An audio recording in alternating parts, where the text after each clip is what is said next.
Welcome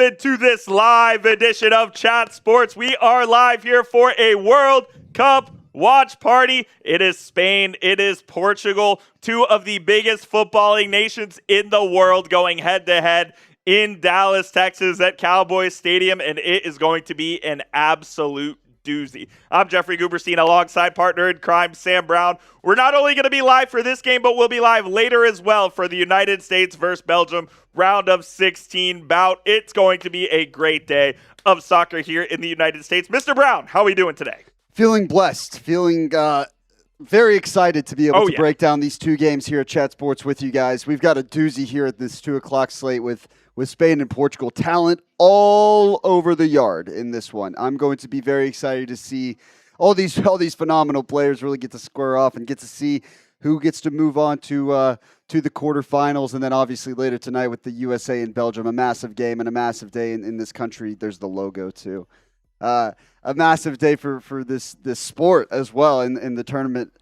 There's a lot to talk about over the course of this entire evening, this entire day. We're going to be here through it all. Cannot be more excited to break it all down here. Cannot wait, man. It's going to be a really, really fun 2 games, and hopefully it ends with the United States playing one of these 2 teams that we are about to watch, and that is indeed how the bracket would fall. The U.S. would play the winner of this game, Portugal versus Spain, on Friday. Shout out your city down in the chat. Let us know where you are watching today's stream from. We are live at the Chat Sports Studios here in Dallas, Texas, about 20 or so minutes away from where this game is being played over at AT&T Dallas Cowboys, whatever you want to call it, Stadium in Arlington. Let us know where you're watching from. Maybe a little bit more than 20 minutes with the traffic right now. Yeah, for sure. Packed out there. Oh, I can whiz down I-30. And as they cut to Lisbon, Portugal, it is packed out there as well.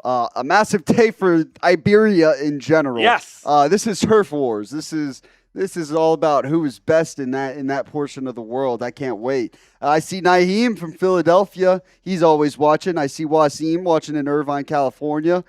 Alex in the chat, Lafayette, Indiana. Shout out to you. The home of Purdue, correct? Yes, West Lafayette is the Purdue Boilermakers. USA all the way. We will be locked and loaded for that. Stick around. Be sure to come back. There's going to be a lot of fun tonight. Charlicia in Massachusetts. Always what up, watching. Charlicia? Doesn't matter what time of the day it is. Doesn't matter if the U.S. is playing or somebody else. Charlicia is going to be watching. Peter's deep in the heart of Texas. So are we. Right in the middle of it, just outside of downtown Dallas, Texas. Naeem is in there as well. I saw what Wasim said. MetLife is the worst stadium.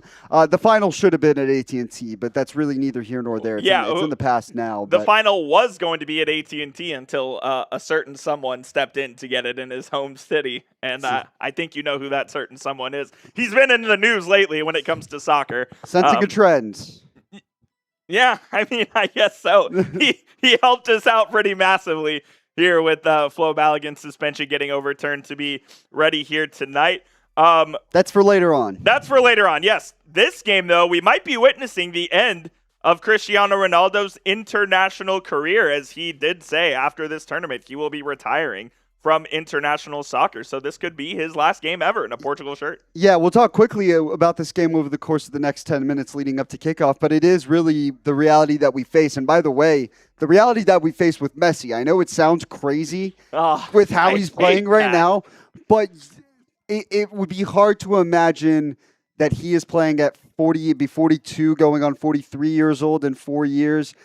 I'm not fully ruling it out, but I would be really surprised if that were the case. He could come off the bench for that Argentina team. It's in Spain. He could. Maybe. We'll see. That's a different conversation. But, yeah, that is kind of the reality that we face with Cristiano Ronaldo. He's admitted it, obviously, publicly, that this is going to be his last World Cup. So it remains to be seen whether this is his last game. It's going to take a pretty Herculean effort from this Portugal team that is nonetheless star-laden, but they haven't played like it, as we'll talk about over the course of the next 10 minutes. Yeah, they have not been good, and we're going to get into some pregame stuff here in a moment, about 9 minutes away from kickoff, but we need to tell you guys about our sponsor of today's show, which is Prize Picks, America's #1 daily fantasy sports app. Go get started today and use code HMA to get $50 in lineups after you play your first $5 lineup. You can play Prize Picks in all 50 states, including Florida, Texas, California, and Georgia. They do put their members first as well, so all withdrawals are fast, safe, and secure. PrizePicks always offers Venmo, Apple Pay, and Cash App for quick and easy deposits into your account this season as well. Here is our lineup for today's games, Mr. Brown. Stand on business, your lineup. Yeah, actually Harrison Graham's lineup, but I copied it via the social feeds feature. Oh, there you go. Which you can do with every lineup. I'm taking the more on Diogo Costa saves there at 2.5. That one is a goblin, which means little lower payout, but a little easier to hit. I'm also going to take the more on Lamine Yamal's shots on target at 1.5. That one is a demon, which means it's a little harder to hit, but a little higher payout. Same with Christian Pulisic getting a goal or an assist. And then they have a max discount Flo Balogun passes attempted there as well. And they've always been offering max discounts and flash discounts all throughout the World Cup as well. So make sure you guys take advantage of those. Download the app, use code HMA, get $50 in lineups when you play your first $5 lineup. Sam dropped that link in the live chat for you guys there, and it's in the comments and in the description of today's show. So make sure you guys go check out our homies over at Prize Picks today. All right, let us know who you got in this game. Type ESP for Spain, POR for Portugal. Let us know who you got winning this one. Portugal is a relatively heavy favorite in this game, but this is obviously a rivalry, two bordering nations in Europe, two historically great soccer countries. Spain, obviously winners of the 2010 World Cup. They had a stretch there where they won the 2008 Euros, the 2010 World Cup, the 2012 Euros, one of the best stretches in international history. They are the defending European champions as well, winning the most recent Euros. I would say outside of France, Spain is probably the best team in the tournament. Yeah. They were the team that were the odds-on favorite going into the tournament to win the whole thing, and it's really because of one player alone. That is Lamine Yamal. Yes. The dynamic talent that he is. Everyone in the chat, I'm sure, has become quite familiar with him, and it's a guy that we'll be talking about all throughout the course of the today's show. We've also got the FOP mob lineups, too, that we can show them with the starting lineups, but he, along with the rest of the Spain team, have looked a little bit more consistent over the course of this tournament. Obviously not the start that they wanted to with the performance against the DR Congo, or not DR Congo, against Cape Verde. It was Portugal, ironically enough, that did what they did against the DR Congo. So both teams very inconsistent to start this tournament, but I thought Spain was all around in control against Austria, even though the scoreline didn't reflect it till later on perhaps in the game.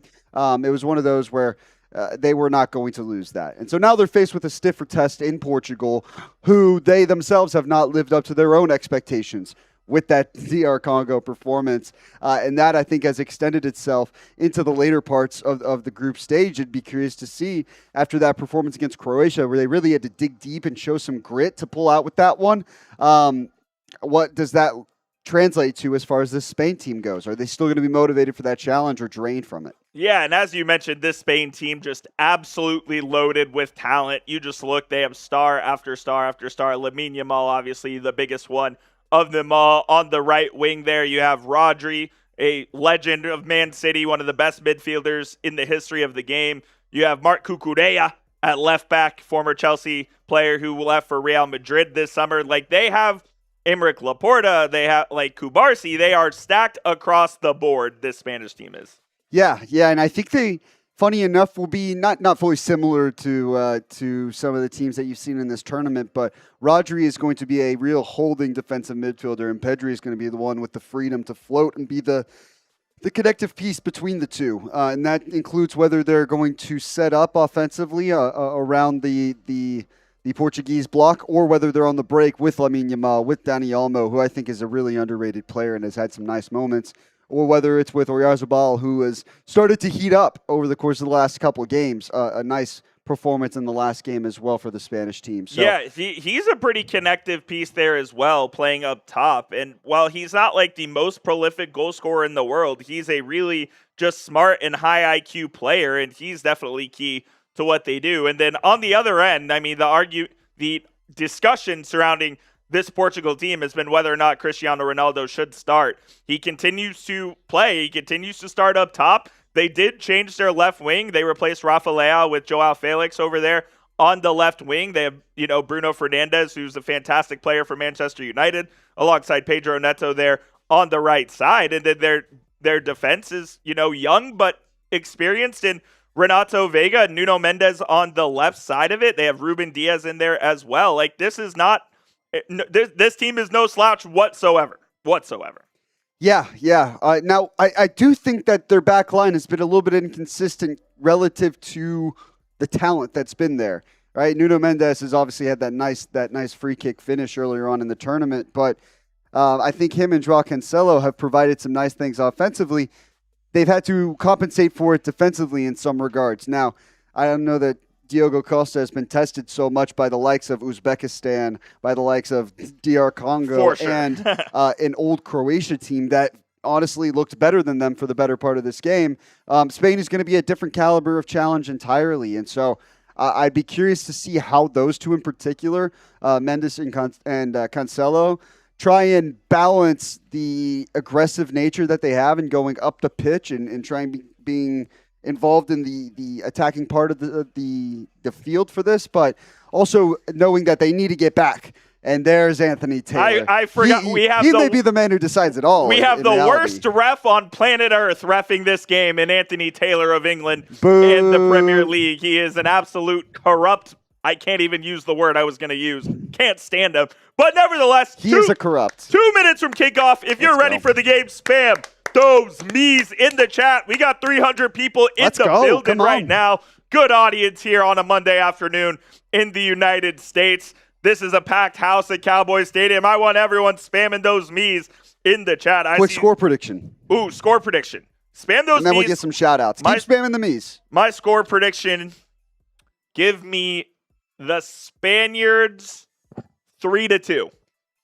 I was going to say 3-1. I'm going to take Spain 3-2. I got Spain 3-1. I think this is going to be a very open game. 3-2 would be a lot of fun, but I think the Spanish back line is held very strongly to this point, and Unai Simon will make the saves that he needs to make. All right, keep spamming me in the chat. We're going to be live throughout this entire game with you guys, hanging out, giving analysis of the game. We're going to get some shout-outs in the chat to everybody who's typing me. For starters, I saw Alex was in there. I saw Stars Blocks in there typing me. Shout out to you guys. First one's in there. Kane is in the chat. I see Sixers TV said, I've got rent on Spain. Hope rent's not too expensive. I hope Sixers TV's significant other has rent on Portugal in that case. Oh, double. Somebody's got to make some money today. Sam Patton says me. Charlisha says me. Shout out to y'all in the chat. Appreciate you guys. 400 people watching. Leica says Spain, please. I think the majority would go for Spain, obviously, but I'm always down for an upset. I would like to see Spain advance. I think so as well. I think that'd be the best for the tournament. 30 seconds left. Come on. Now, Bezo typing me. If you are watching this game through a United States lens, which I think most of you might be, Portugal is probably the team you would want to win because should the United States advance, I think their best chance would be against Portugal. Yeah, probably. Now, to be fair, if they are of the quality that they can be Spain, I'm not sure how much of a difference it's really going to make in the grand scheme of things, right? Like, that is still a high-quality opponent in the end. I see Ethan in the chat. Leica, Jerron is in the chat. We are just a few seconds away from kickoff from Dallas Stadium in Arlington, Texas. Yes, sir. This is going to be fun. Anthony Taylor in my city. How disgusting. I can feel it. I can feel his presence now. I just got more ill. How disgusting. But here we go. Underway. And us typing me. Leica, Ethan, let's go. Jerron, I saw you. Spain will open things up with the ball. Official Wolf of Brooklyn X is in there as well. The Battle of Iberia. I don't know if that's what it's been branded as, but that's what I'm branding it as. That's what we're branding it as. The Chat Sports Battle of Iberia. That's right. Turnover from the Spanish by Unai Simon. A sloppy ball, and Portugal will recover. Looking for Fernandez. The ball is too long. It'll be a goal kick. But an early turnover from Unai Simon, not necessarily what you want to see. This will be an interesting matchup strategically, I think, as well. There's so much talent to talk about as Live and Let Live is in the chat. Yeah. This might be, band for band, bar for bar, the most talent on one field we've seen in the entire tournament. M for M, yeah, it might be so far to this point. Shout out my guy, Sench. Love me some Sench. Speaking of Sench, some of our young Chelsea legends, Joao Felix and Pedro Neto on the wings. Used to be. Curious to see and some Ronaldo of the offensive spark that they can provide. Yeah, one of them used to be. One of them hopefully soon to be used to be. You just put that we got to keep Pedro as a backup. We'll see. He can certainly provide some energy, and Pedro Porro turns it over. There is Felix.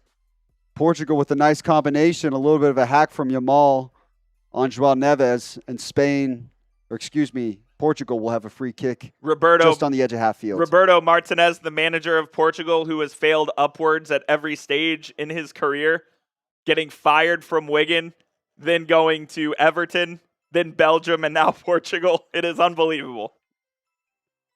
It's going to be a fun game. There's stars everywhere. There's personalities everywhere. The talent's just absolutely loaded. I mean, just look at your screen right now with the lineups on. It is insane how many just truly, truly fantastic players are on the pitch right now. And by the way, if you haven't already, be sure to subscribe, because not only will we be here for this entire game, we will be here for the United States and Belgium later this evening as well.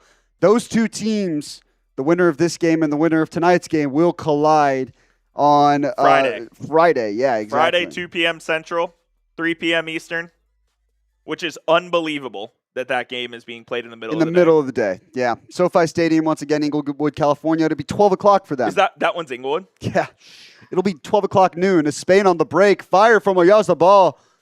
Relatively comfortable save for Diego Costa, but Spain started to get some of the early opportunities on the break. The play's starting to open up through the first 3 minutes. Mikel Oyarzabal from Real Sociedad, a one-club team, is Spain's at it again. Yamal into the box. Oh, dangerous touch by, I couldn't tell who that was necessarily. 23. Oh, that's Vitinha. Yeah. Vitinha. I was gonna say, usually so in control. I think you trust him, but geez. Spain playing quick off the throw-in. Ball whipped in the middle, no one there. Portugal clears, but not enough. Sloppy touch, and Spain will recover. And now Rodri works it backwards to Kubarsi.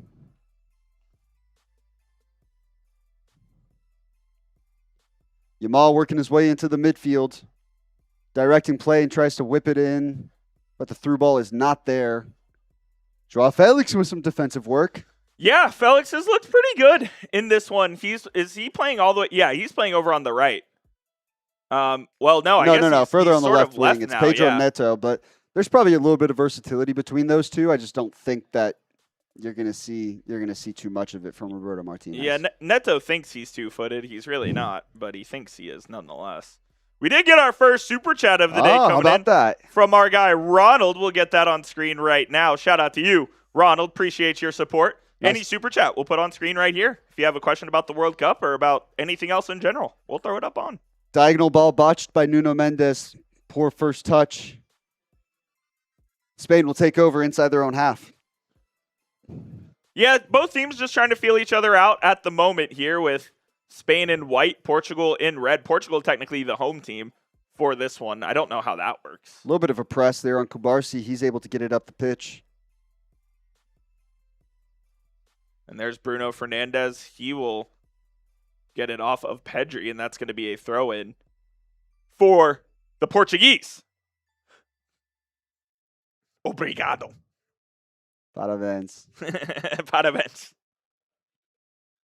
Bom dia. Yeah, bom dia, bom dia. Charlicia says, Sam and Coop, how do you guys feel about England beating Mexico in Mexico City? Electric game.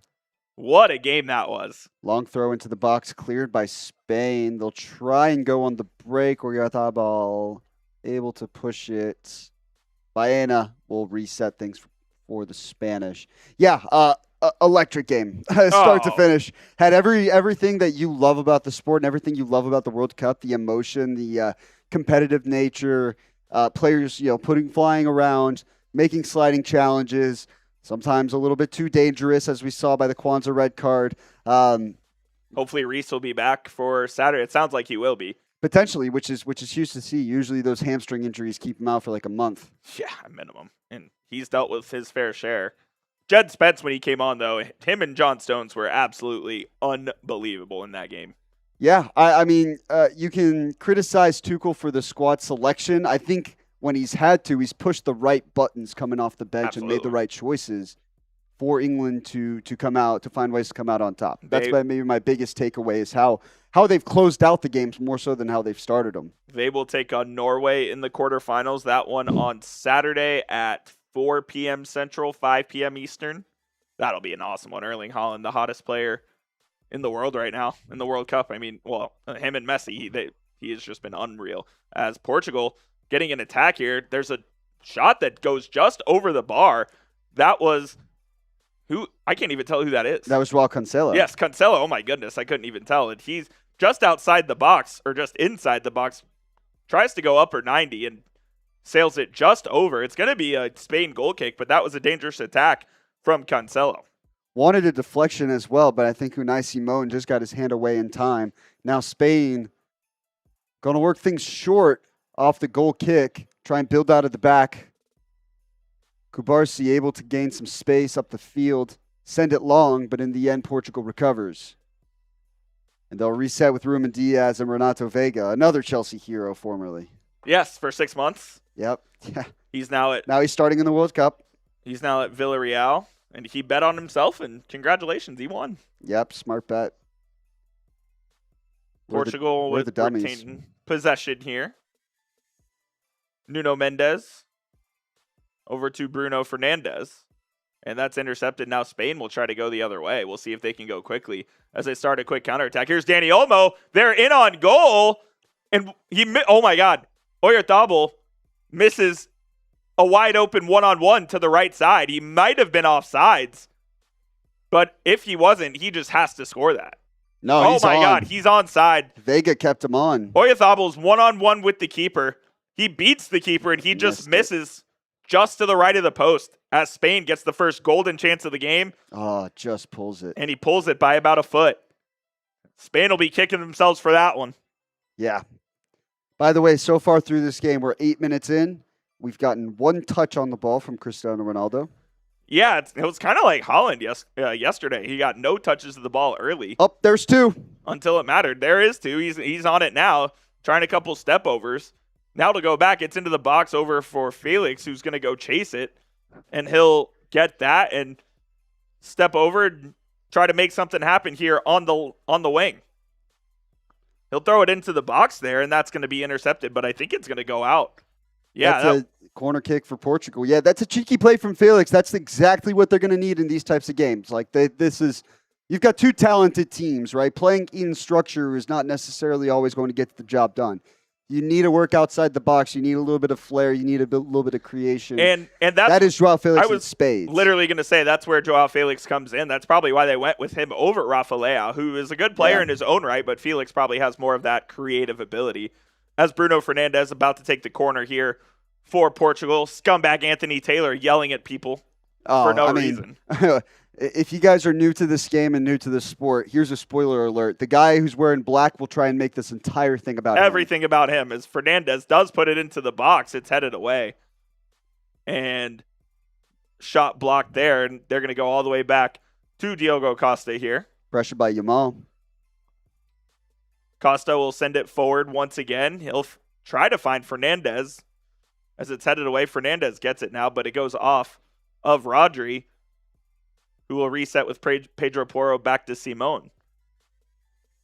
Portugal finding ways to get the ball back, though, whenever they've had to counter-press so far. They've turned the ball away, and that's allowed Spain to establish their own possession and their own shape. But whenever they've had to press, they've usually found some ways to get some solutions here. Spain not necessarily getting a ton going outside of the break, is now Vitinha driving. He loses the ball, but it falls kindly. Vitinha finds Pedro Neto out on the wing. 1-on-2. Surprising back pass. To Vitinha, yeah. I haven't seen that before. Works it all the way back to Vega. Mendes. Vitinha in the middle to Fernandez. Tries to poke it along, but it was a sloppy first touch by him. Spain takes over. Nice little triangle, and Joao Felix gets caught smacking Pedro Porro. Dallas and reps for Babarovic have been in advanced talks that would bring him to the NBA.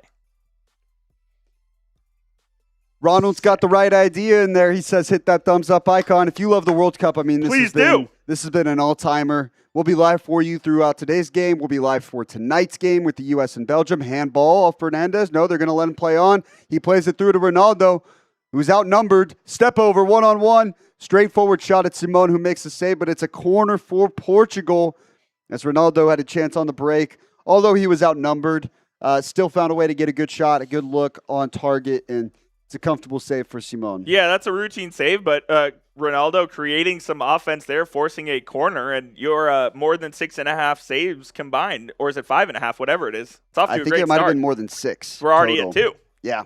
Yeah. I had a feeling this was going to be a little bit of an open game. You're going to see teams get chances like that, like the Spanish one you saw on the break, which would have loved for him to put that on the frame. Yeah, it's going to be a fun one so far. There's no way around it. Like, there's no way this would be a boring game. Noon Minch will put it into the box. That's a bad corner as it's headed out there. Didn't get past the first man. It will be a Portugal throw. No, it Maybe. stays in. It stays in. Well done there. And they're going to take the advantage. Portugal going to go. And that, I thought Mendes got fouled there. No call from Anthony Taylor. Portugal trying to press to win the ball back, but they can't. Now Rodri's got it. And he'll get it to Olmo, who will settle it down. And now Spain will try to go the other way. Boy, another Chelsea hero formerly. Yes, Marc Cucurella. We love him, though. We love him. I have no bad blood for Mr. Cucurella. Hope he does well at Madrid. I hope he loses every Champions League final to Chelsea, though. I mean, he wanted to leave. But yeah, he wanted to leave. Chelsea wanted to sell him, so worked out for both. Got a good fee. Gorgeous hair over in that left back wearing number 24. Looks like he got that dyed. No, you think? I'm going to start creating those rumors. I was like, I think that's his natural color. Hair transplant, hair treatment, the whole 9 yards.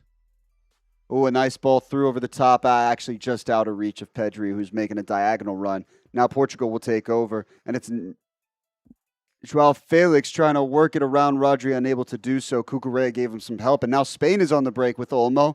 He's going to work it out wide.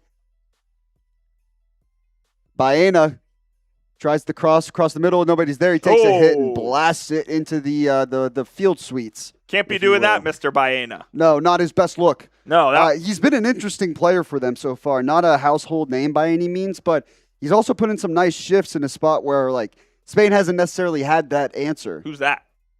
Who is that? Had no idea who that was, but they just showed some random on screen like we should know who he is. It is 0-0. Let us know who you got in the comments. Let's ESP go. for Spain, POR for Portugal. We got 400 people in the building right now, so let us know.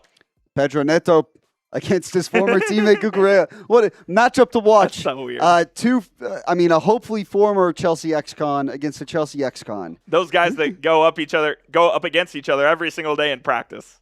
Yeah. Now they're going at each other for World Cup. A chance to go to the quarterfinals. Chip, any score prediction? What did you think?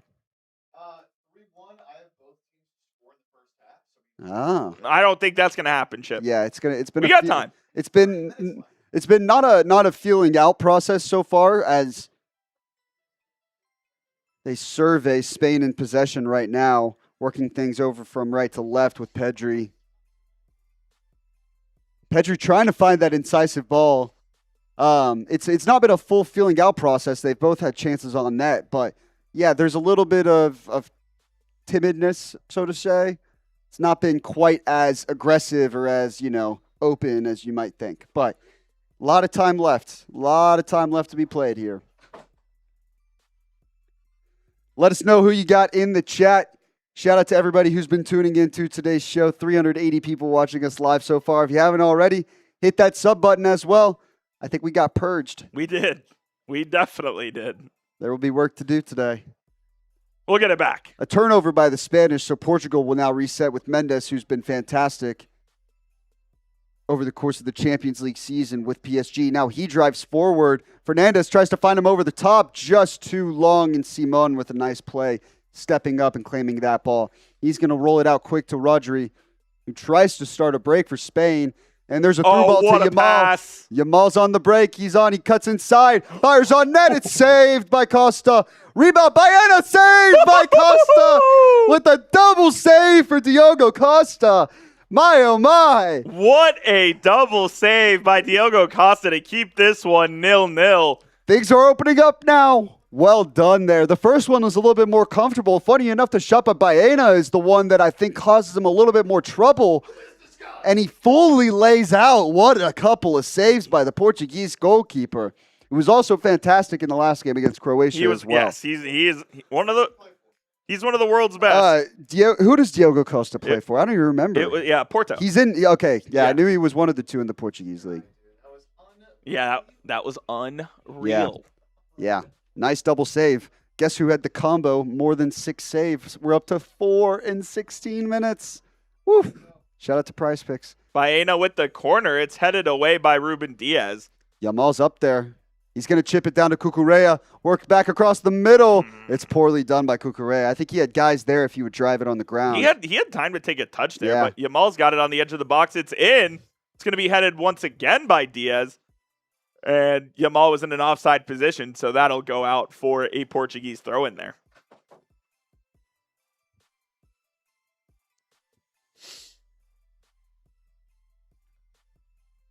17 minutes into this one, no score yet. We've had really good chances for Portugal, or for Spain especially, who you would think they'd be hard done by having this be a 0-0 game, as Nuno Mendes has to change shirts here. Yeah, what happened? Early on in this one. The old one.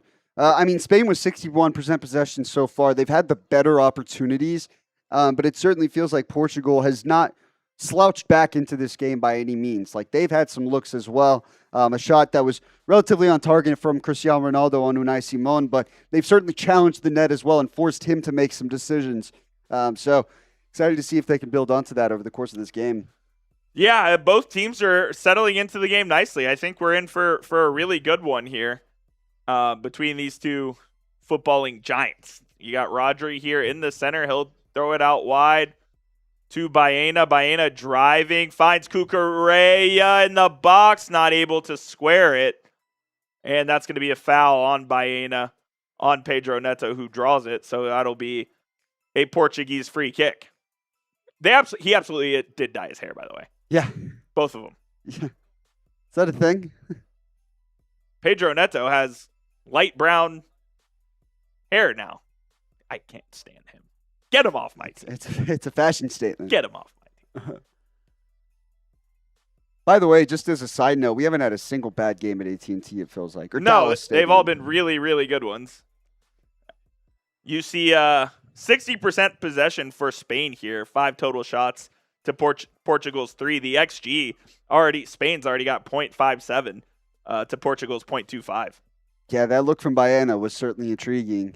As now Pedri driving across the field tries to find Oyarzabal, but João Cancelo able to recover and reset for Portugal. If you haven't already, we got 350 people watching. Do us a favor, just hit that thumbs up icon. Come in here. It's like taking your shoes off when you're inside. You don't want to leave your friend's place dirty. You don't want to be that guy that just doesn't clean the dishes whenever you borrow his plates and you eat pizza off of them. Free and easy way to help out the channel. Yeah. It's the kind thing to do. It's the right thing to do in this life. If you love the World Cup, like. Who doesn't love the World Cup? Love the World Cup. Let me go like this from my phone real quick. Yeah, I've already done it. I asked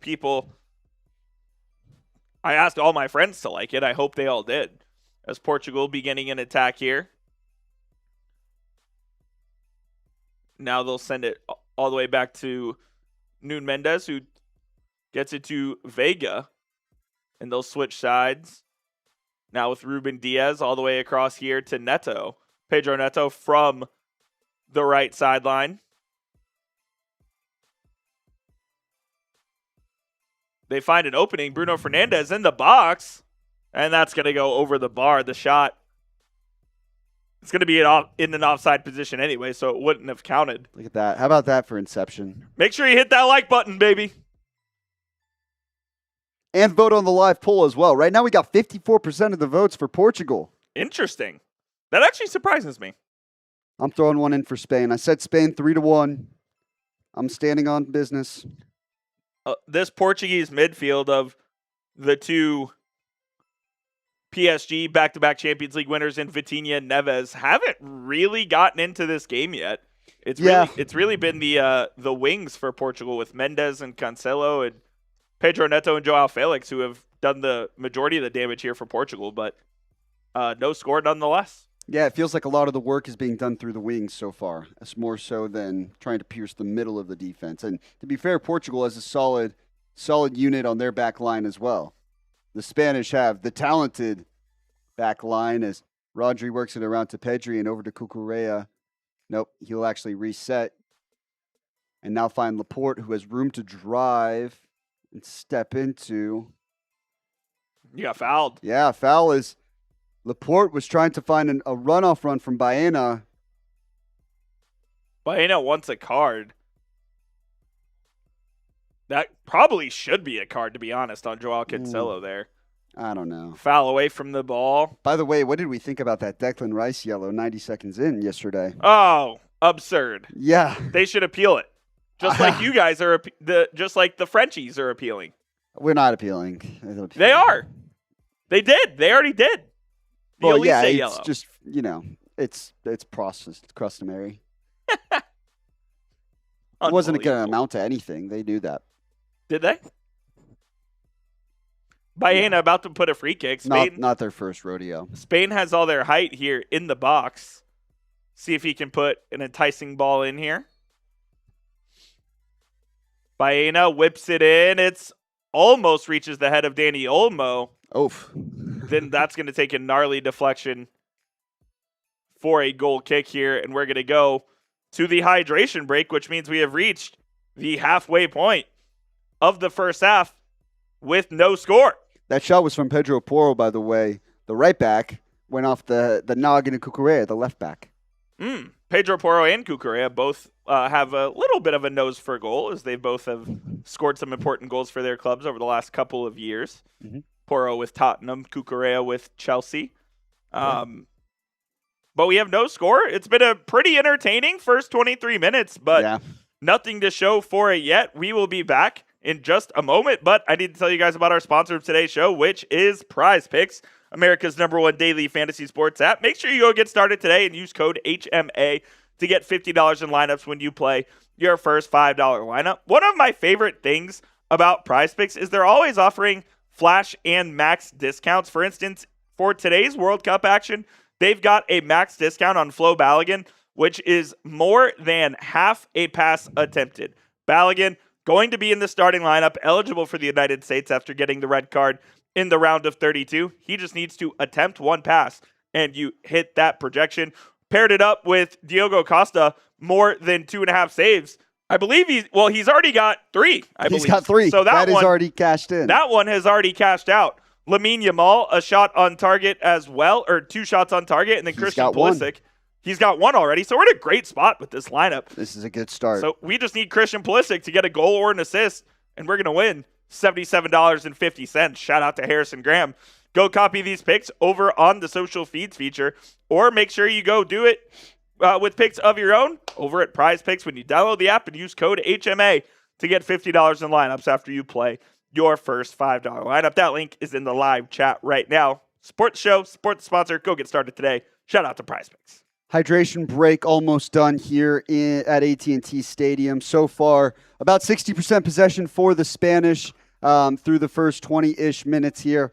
They've had the better of the looks. Nice double save from Diogo Costa, first on the shot from Lamine Yamal, then from Alex Baena, which I thought was actually the harder of the two to save. The Lamine Yamal one relatively comfortable. So 6 shots by the Spanish, 3 on goal. Meanwhile, 3 shots from the Portuguese. The lone shot on goal coming from Cristiano Ronaldo. Relatively tame save from why am I blanking? Unai Simon in the end for the Spanish. Now, there's been a lot of potential goals created, just not a lot of goals buried. And that's probably going to be the differentiator, right, in a game like this. You've got talent everywhere on the pitch, on all 3 levels, on both sides. So it's really going to be about which team can be more clinical. And so far it's been pretty open, it feels like. But I could see these two teams start to settle in a little bit more over the course of that 25-minute stretch to where that could maybe carry over into the rest of the first half and lead to maybe more of a goalless draw going into halftime than you may expect. Yeah, it certainly could be the case as we are 25 minutes into this game. Hydration break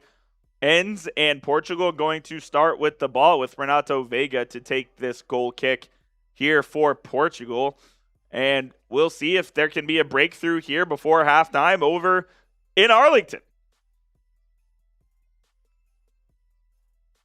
The great Ian Dark on the call. It doesn't get better than him. When you hear Ian Dark on your TV, you know it's summer. Yeah. As Neto trying to bomb down the wing, he's in a 1v1 with Cucurella. He's faster. Oh, he bolo, a little elbow in the back too for good measure. Cucurella wins that one, gets it back to Simon. Going to be Spanish ball here, and we'll see if they can get an attack going. Out on the right for Porro. Pedro Porro looking to find somebody, and that's going to go out for a Spanish throw-in here off a deflection. Excuse me, off a deflection. Porro playing on the same side with Lamine Yamal here. Yamal really hasn't quite gotten into the game. He's had a couple of chances, but nothing crazy here at the moment. 13 touches on the ball so far. And they've just, that one shot on goal. Spain is unbeaten in their last 34 matches. That's crazy. That's very impressive. It's gonna take a true team effort to take this team down, whether it's Portugal today or whether it's the United States or Belgium later on, or whether it's France after that. Yeah. The Spanish are going to be very tough to beat because of how well constructed they are, how balanced they are.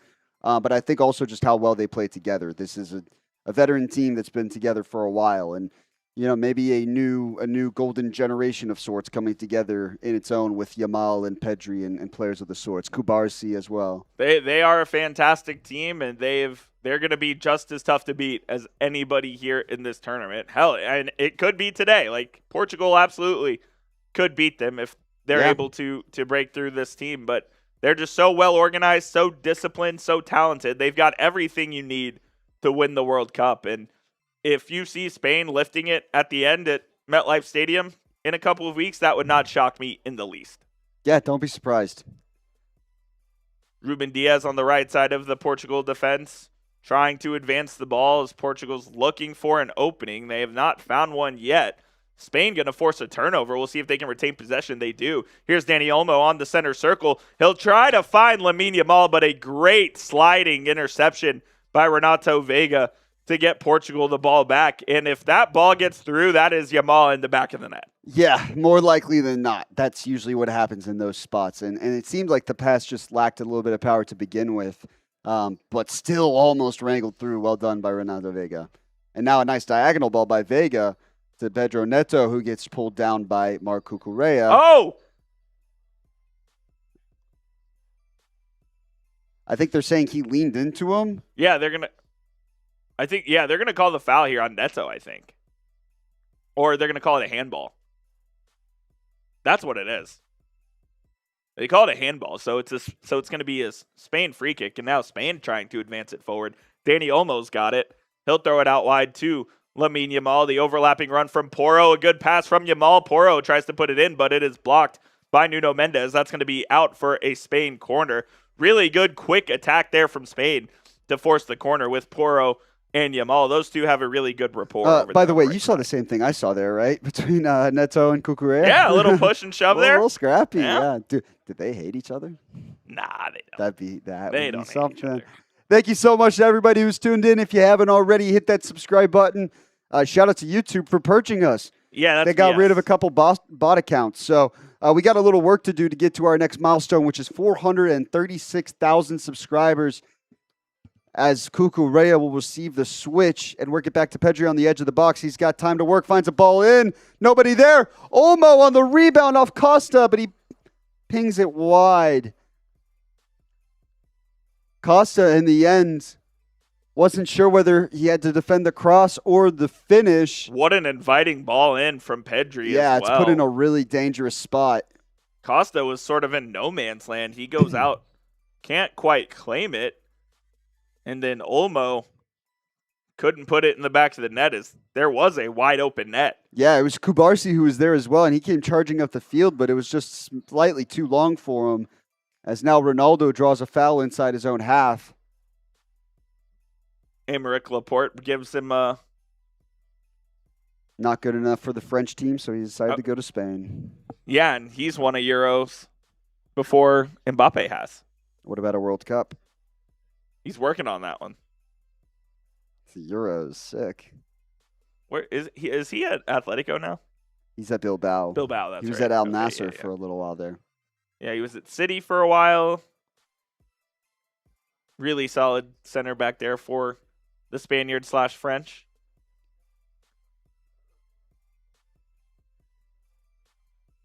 The French do have some excellent center backs in Saliba and Upamecano. Yep, they do. And now Rodri trying to work on the break. Fernandez works his way back and able to clear it. A big whiff from Laporte. Couldn't do that on the French roster. They get bailed out by it, though, as Unai Simon able to work the ball back into the box and pick it up. Still no score 32 minutes into this game. Like I said, I think the teams are starting to settle into this a little bit more now. That first one was the first 20 minutes or so was all about trying to go in and take that first punch. And now you see that both teams have the ability to bend but not break. And so you're starting to see both teams play a little bit more methodically, try and build through the middle of the field rather than one pass over the top and a break. Which, hey, one pass over the top. Now Fernandez is away. Nope. Turnover. Spain will recover. Rodri, really well done. Settles it down to Pedri, who works it back to Kubarsi. Now Rodri was looking at Cucurella across the field with a switch for a second there. Settles it down as Pedri finds Olmo. Oyarzabal. Send it out wide. There you go. Yeah, Baena over to Cucurella. Back to Baena. Baena looking for an incision pass, doesn't find one. Now they go all the way over to Yamal on the right side. Yamal taking on Mendes 1v1. Finds a pass to Olmo across the box, and if somebody was there, could have been a tap-in. But Oyarzabal was not in good position to put that one home. I mean, it's the Lamine Yamal effect, right? Like, he draws so much space and attention and gravity that he's able to free up just nonchalant balls for other people. He just ran right into that space. Here's Rodri in space. Now he finds Baena on the edge of the box on the left side. Defended well. Going to have to bring that out for Cucurella to Laporte. Laporte back over to Baena. Cuts inside, tries to cross it in. No one there for Spain. Porro will retain possession, though, and they'll try to reset and go again. Spain's starting to work things a little bit more incisively and just look a little bit more threatening than they did. Rodri, the Spanish captain, trying to make a run inside. There's Pedri on the ball, gets it to Yamal, who is 1v2'd. And that was a clean tackle by Yamal. I can believe Anthony Taylor called that. Yes, I can. I absolutely can. But I thought find it to be the more likely possibility. I thought he got the ball there. Pickpocketed by Nuno Mendes. That looks it's a clean as day tackle. That looked clean. Dumbass Anthony Taylor, the official, once again, as we mentioned, trying to make it about himself, per usual. Called it. Nothing new there. Portugal will work things out of the back. Costa to Vega. Under pressure a little bit by Dani Olmo. He's able to settle down a little bit. Works it out to the outside and up, but it'll be a throw-in by the Spanish. They want to try and work things quick. As Porro, Rodri, and Pedri in the middle, who have been very involved, it feels like, in Spain's attack, right? It's usually worked its way through one of those two guys, whether it's finding Oyarzabal and working off of that or making those direct passes to their wingers.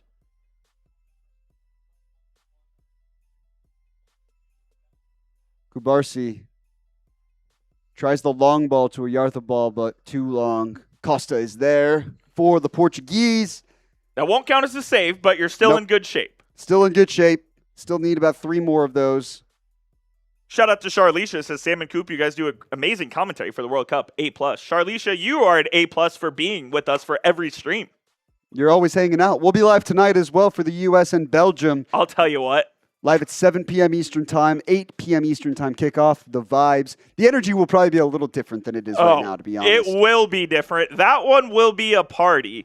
I think I'm settling into the afternoon a little bit here. Our good friend... I'm in a zen state right now. Our good friend Mitchell Renz, who goes live for these World Cup games, will not be going live tonight. Oh, really? So I assume we will be getting some of the nation in the chat tonight as well. It's going to be a fun one. Cucurella with a nice press, but they break free, and Vitinha able to work things, settle it down. Vega with a nice through ball to Ronaldo. Piercing ball to Felix, who works his way around a man. Oh, ref! Takes a foul from Porro that he's going to let him play on. Look at Ronaldo on the backside. He's got so much space. Kubarsi is aware of him. Here's Bruno Fernandes, who we desperately need to score a goal. Any day would be day would be great. He had 2 shots on target in the last game. That's a nice cross in. Felix! Joao Felix did. That's a save. That's got to be a save. That is an unreal diving save from Unai Simon. It's got to be a save, right? Ronaldo with the no-look flick almost. Oh, it's Felix's his shoulder. Felix might have hurt his down shoulder. In pain. Is that a rebound? Is that a save? No, but this that one's got to be. It's a flick from Ronaldo. Trying to flick it back towards the goal because Unai Simon was dragged so far out wide, but in the end, not able to get enough power behind it to where Simon's able to recover and make the save. That's a well that's going to count as one save for Unai Simon. As Felix you know what? I think they're calling it offsides. No, stop that. They are. There's no reason to. Look where he's placing the ball. We got Anthony Taylor taking the ball, not allowing the teams to play. For what? Is there a pitch invader? He's just the worst. Oh, Pedro Neto's down on the ground. With a blister, it appears, of some sort. He's fine. By the way, they showed a stat for Unai Simon, 556 consecutive shutout minutes. That is pretty damn impressive. The Spanish number 1. I mean, full context, what, six games and counting? Yep, as Joao Felix getting paws rubbed down with ice. As he did take a pretty gnarly lands into the hit scoreboard, on the advertising board. Advertising board. We saw the advertising board take Jordan Henderson's arm yesterday. And now Neto, I don't know who he's complaining at, but he's got You got to go off the field, brother. I don't know if it's his cleat that's busted. Nope, he's going to put his cleat back on and try and keep going. What a warrior. I'm not an Anthony Taylor guy, but he is right in that instance. I think they're gonna. I think we're gonna play this as a clean save. I think that was the whole idea. There was an injured player, so he stopped play. And so now he's gonna drop the ball, and they're gonna pick it up and keep it going. So that should count as a save. Oh, it's his boot is busted. Get a new boot then. But they don't have his boot ready. How is that possible? That's terrible preparation. You need to fire the equipment manager. If so, we'll be on the case. Yeah. Investigative journalism here at Chat Sports. We do some of it, not bad. often. By the way. According to Ben Jacobs, the English FA are considering their options on an appeal following Jarrell Kwanzaa's red card in Mexico City last night. How can they? That was an actual red. That was a red. Yeah, that's the difference. That one was an actual red. That will not get overturned. Well done by Joao Felix to draw the foul there. He knew he was going to get hit with some contact. He goes down and... He's had a nice little first half. Yeah, I would say he's been one of Portugal's more lively players here. As Nuno Mendes taking the free kick, plays a crossfield diagonal ball. What a ball that was across to Joao Cancelo, who's got it now on the byline, and that's going to be out for a Portuguese corner. Yeah, well done. I mean, Mendes hit that ball about 85 yards across the pitch. That was wicked. Really impressive. And that's going to be a Portuguese corner here. We'll see if they can find the head of Renato Vega or Ruben Diaz, try to get the opening goal, maybe a CR7 as they finally get Pedro Neto's right cleat. He puts it right on, doesn't even tie it. I think it's one of the laceless ones. Yeah, the laceless ones, which I never liked as a player myself personally. I'd never played soccer at a high enough level to have those kind of cleats, but I feel like that wouldn't be very comfortable. I tried them my junior year of high school, and I hated them. That was when some of my ankle problems started as well. Still persisting to this day. Oh, no, he does have laces on that one. And they are torn. What is he doing? What's he doing? Yeah. These are his old shoes. What are we doing? Is this one of the stoppages that doesn't qualify? Like he can't switch his boot yet? No, you can switch it whenever. Felix, a short Mendez. corner, works back to Mendez, who gets a shot on net off the bar, or no? Yes, off the bar. Was that off the bar? I thought that was up for a second off the back, one of the back posts. 100% off the bar. It's going to be a Portugal throw-in, though. What a hit by Nuno Mendes. I wonder, a little bit of a deflection as well. I was going to say, I think, did Simone get a hand on this? It was Oyarzabal who gets a touch. Or no, the head of Porro. Oh, Porro off the bar. Wow. That would have been an assist for Felix, too. Not that it mattered. It would have been. Mendes looking to take a long throw in here. See if they can get something in the box. He's backed up all the way to the wall. Takes the crow hop and will throw it in. Anthony Taylor here to interrupt. Can't stand him. He's yapping about somebody. He's got somebody to bitch at. Mendes will try the long throw again. Just a few minutes plus stoppage time away from halftime. If you're enjoying the show, hit that subscribe button. Let me put the link in the chat as well for you guys. Mendes going to cross it in. That takes a deflection off Olmo into the box. And Spain going to try to counter as they got the ball, and they're off and running. Here is Yamal. Portugal feverishly trying to get back, and Yamal misplays the ball to stifle the Spain counterattack. They're still going to try to go forward, though, as Baena tries to drive forward. He'll throw it back to Cucurella. Now it's advanced to Yamal in the middle of the field. Yamal driving. He gets fouled. No, I think that was clean. Incidental contact there. I thought he was fouled. They don't call it, and so they're going to carry on. As Yamal. No, it's Joao Felix with a nice timely touch on the ball. Felix got the touch on the ball to win that one back to his keeper. And now Portugal gonna try to go with one last wave of attack here before halftime strikes.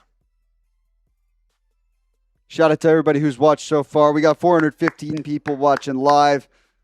Hit that sub button if you haven't already. As Vitinha works to drive the ball upfield. Fernandez on the left wing, who's really been silent in this first half. Yeah, he hasn't done much at all. Now he works to gain the ball back in possession. That was his best play of the game as he intercepts Ronaldo. Ronaldo's a little slow to make a decision. Jesus! Makes a little step over. He's so Works it backwards to Vega. He had Felix wide open on the left wing. Yeah. If he gets it to him, that's a really promising attack, and he just didn't see him. Portugal able to retain possession. Cancelo out wide to Neto, who's going to drive in, fake the cross with his left, back up to Vitinha. They'll stick on the right side of the field and now start their work their way back to the left. Now Fernandez back to the right. And now Vega. Go forward, Renato. Now it's Nuno Mendes on the left. Well done by Yamal to track back. Attempt to win the ball, but Vega gets it right back. Had a streaking Felix in, but Mendes will get it across, and that's an easy claim there for Unai Simon as we approach the 45th minute of action here in Arlington. I want to see a chance. Give me a real chance before the end of the half.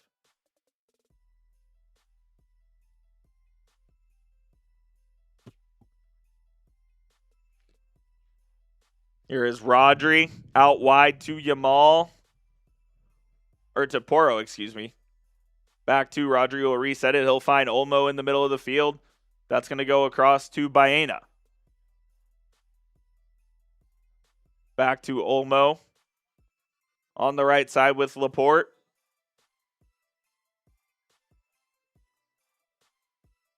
Olmo turns. Able to find Oyarzabal. Couldn't get a shot off as he was in the box, but Rodri's got it. He will take a shot. That one skied over the bar for a Portugal goal kick with 6 minutes of added time here at the end of the first half. Yeah, in the end, Oyarzabal just couldn't find the space to really get a shot away to begin with, and Rodrigo blasts it into the upper deck. Olmo was in a really good position there, but Rodri decided he was going to shoot that one, and he skies it over the bar here. And now Portugal trying to go the other way. So far in the first half, the Spanish, I'd say, have been the more threatening overall, but Portugal, like we've said, certainly has been up for the challenge. 55% of the possession so far for the Spanish, but that number was up to 65 at certain points of the game. It does feel like Portugal has settled in a little bit more, and João Neves making a nice move there to hold on to the ball, and now finds Ronaldo on the diagonal, or just a smidge too long. Simon able to claim the ball. He works it quick to Pedri, looking for a quick option up the field, and now he'll slow down. But this game has had plenty of back and forth so far. There's been no question about it.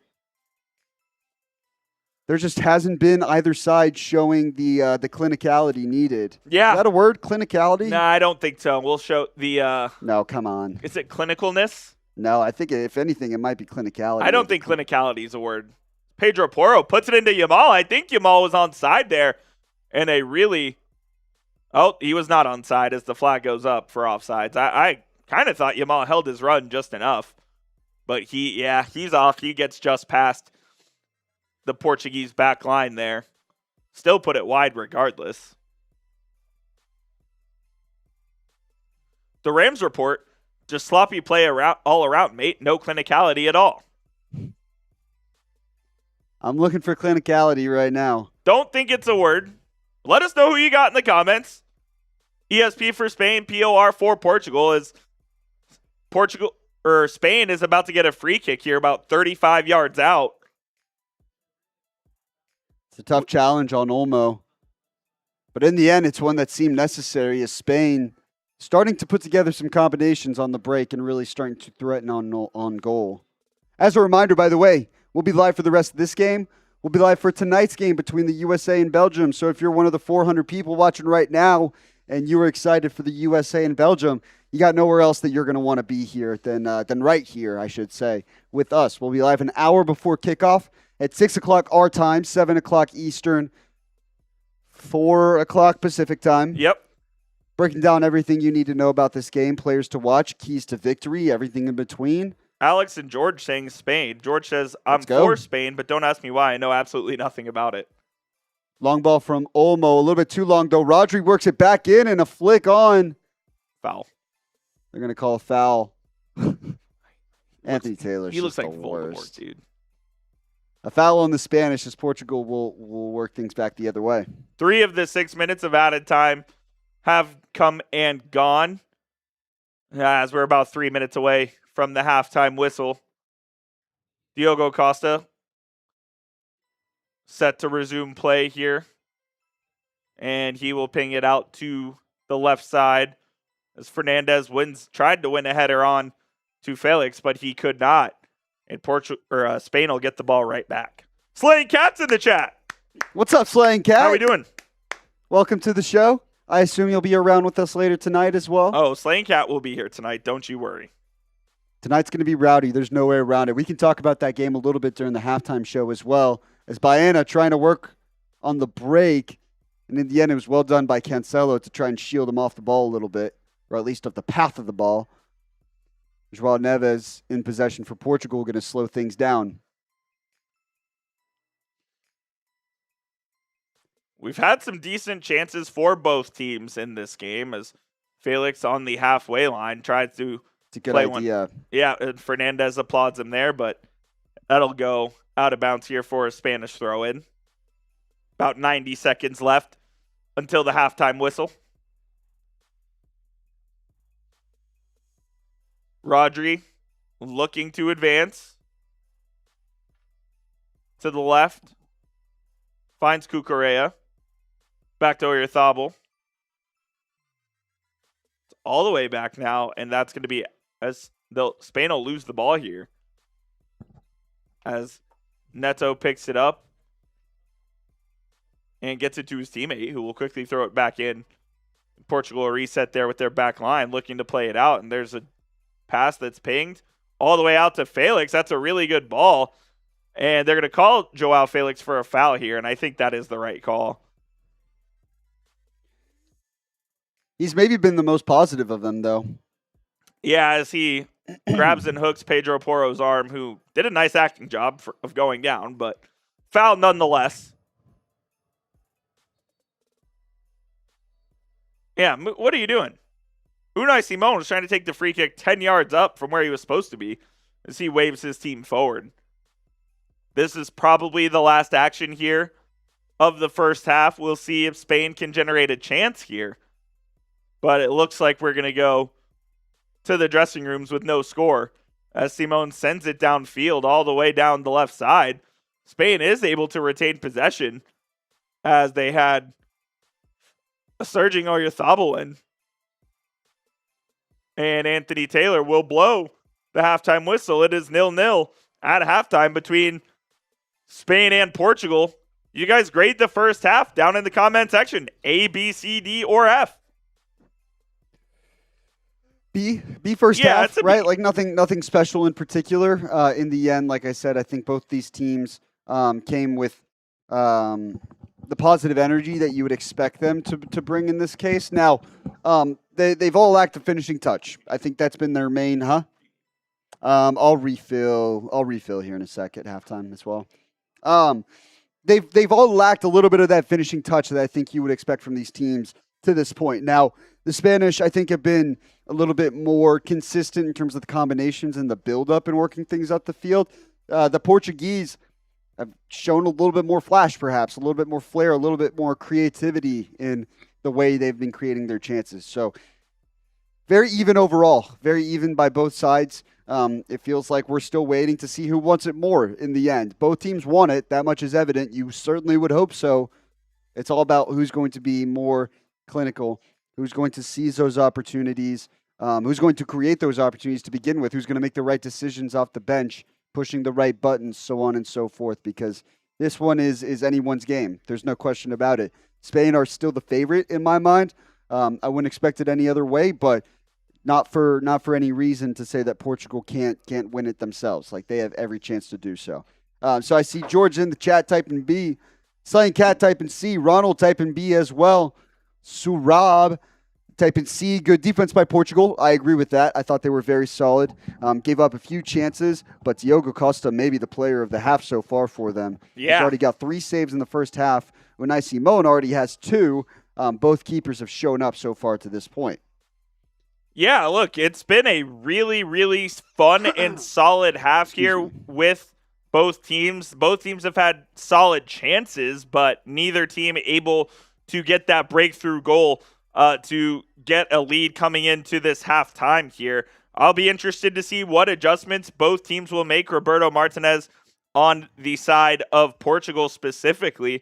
How long does he go before he brings on some of the attacking options he has? I really like the attacking options that Spain has that Portugal, has on the bench. You know, you have Rafa Leao, you have Gonzalo Ramos. Like, they have a bunch of very solid and proven attacking options here, and I think that may give them the advantage the longer this game goes scoreless. Yeah, but at the same time, it feels like they've, I don't want to say Portugal has let them play into their hands, but outside of that double save by Diogo Costa, it doesn't feel overly threatening, the Spanish have so far. I would agree. They've been more structured and more composed, and I'd say just a little bit more consistent in their passing overall. Like, I'd actually be curious to see what those stats are like. So far, let's take a look. 229 passes for the Spanish, 87%. 187 passes for the Portuguese at 86%. So not too much of a discrepancy for the accuracy itself. But Spain has certainly had more volume. Yeah, that was kind of what we expect Spain to do here with 55% of the possession here so far. And by the way, here's an important stat as well. Shout out to ESPN. Portugal so far, 113 passes in their own half compared to 110 passes for Spain in their own half. Portugal has 110 pass attempts in their opposing half. Spain, 161. Right? So there's a vast difference in that regard, more so than how often each team is having to work inside their own half of the pitch, though. In my own Prize Picks lineup, Mr. Brown, we already hit the Cristiano Ronaldo shot on target. Nice. He's got 2 of them. And then Rodri has 50 of the 87.5 passes attempted needed. Ronaldo with both shots on target is probably not what I would have expected from Portugal. No, I agree. He's actually been relatively threatening up front so far. He had the one flick there that was saved by Simone, and I don't even remember the other one. Oh, yeah, the one from the right side. That was an easy enough save, but still 2 shots on target for him. Can Rodri get me 38 passes here in this half? I think he can, considering I've got that one as well. Considering he got 50 here in this first half, can he get me 38? One can hope. I am rooting for one more Lamine Yamal shot on target. I would love a Rodri, another 38 passes from Rodri, as well as just anything. One shot from Bruno Fernandes, and man, a goal or assist from Joao Felix would really be something. If we get the Rodri passes because I took the max discount for Flo Balogun, that means I'm winning some money. Yeah, same here. So that would be 10 for to win 40 there. Make sure you use code HMA. Download the PrizePicks app. You guys can play with us. You can follow our picks. Oh yeah. Let me put that link in the chat again. Not gonna lie, I've kind of been on a heater lately. I used the team. No heads up, huh? My fault. I used the team picks feature yesterday for England to win in 90 minutes, and they won that. Nice. I won. What was the other lineup I won? I had a max discount, or I had a summer league lineup that hit with Ryan Conwell, Cam Carr, and Mo Salah.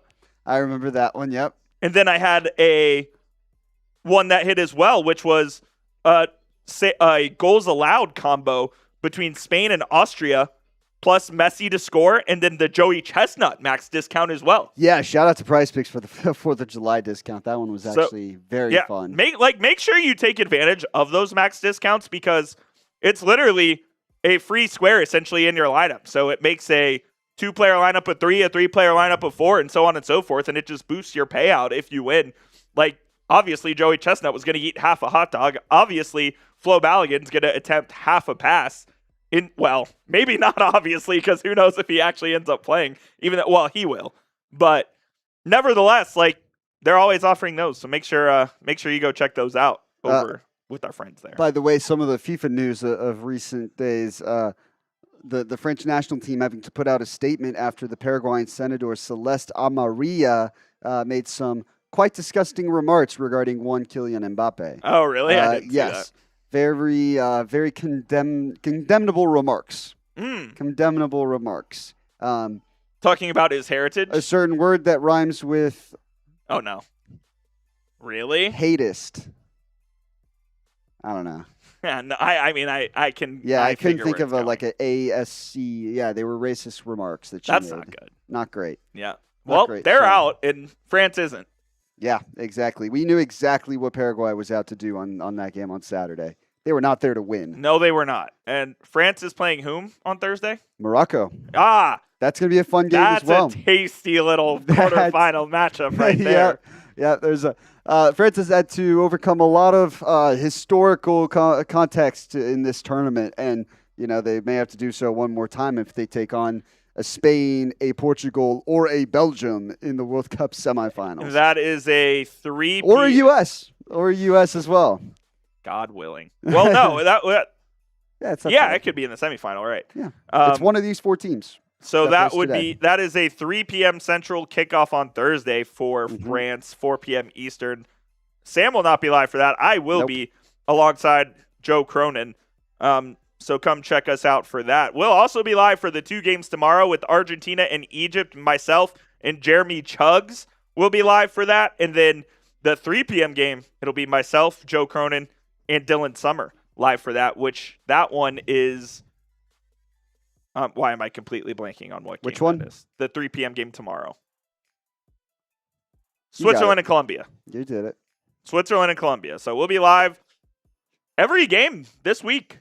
Yeah. We will be live. There's no game Wednesday for the first time. We're not going to have a game on a day in over a month, which is sad. We're getting closer and closer to the end of this fantastic tournament, sucks. This great, amazing, all-encompassing tournament. As you continue to let us know who you think's going to win this game here, I was talking to one of my friends just about how awesome this tournament has been. And it's like, how are we supposed to go back to watching club soccer after this? Especially when my team is awful. I get told by baseball fans like this is baseball time. It's like, what are you even doing here? Stop it. Do you even have friends here? Who do you even know? Baseball doesn't exist this year until, and I'm saying that as the Rangers are September in a playoff spot at the moment. End of September. That's when I start giving a shit about baseball. Yeah, but that's right in the middle of, that's when conference play starts in college football. Yeah. It's a tough one. Yeah. What do you want me to say? Baseball does not have its shine this year with the World Cup over here in the United States. Too bad, so sad. It turns out that that's the most popular sport in the world. That's unfortunate for them indeed. Make sure you hit that subscribe button if you haven't already. We're trying to get to 436,000 subscribers by the way, end. You forgot to change it to halftime of the night. I forgot to change it to halftime as they are in the 61st minute. No, they're not. It's halftime with no score between Spain and Portugal. There we go. We got it fixed. They knew it was halftime. Now you messed up your base layer. No, but we're fine. See that one? You just do that. Yep. And you're good. You got it. Oh, yeah. I know how to do this. All right. I know how to do this. Sam Brown doesn't believe me. Don't make me turn over the keyboard. I should have cut that too. We may have had a slight hiccup to start today's show, but that's okay. Don't. It happens. We just nailed it so far. It happens. We're gonna, after this game ends, we're gonna take a break and then we'll be back live at 6 p.m. for the United States and Belgique. Oh man, I can't wait. Yeah, it's going to be a very fun game. We can talk about that as well. I mean, the amount of emotion that is going to be charged up and dumped onto Lumen Field in Seattle, Washington in just about 4 hours is hard to put into words right now. With all the storylines surrounding Flo Balogun and the U.S.'s chance there's so much going on. Get to the quarterfinals for the first time since 2002.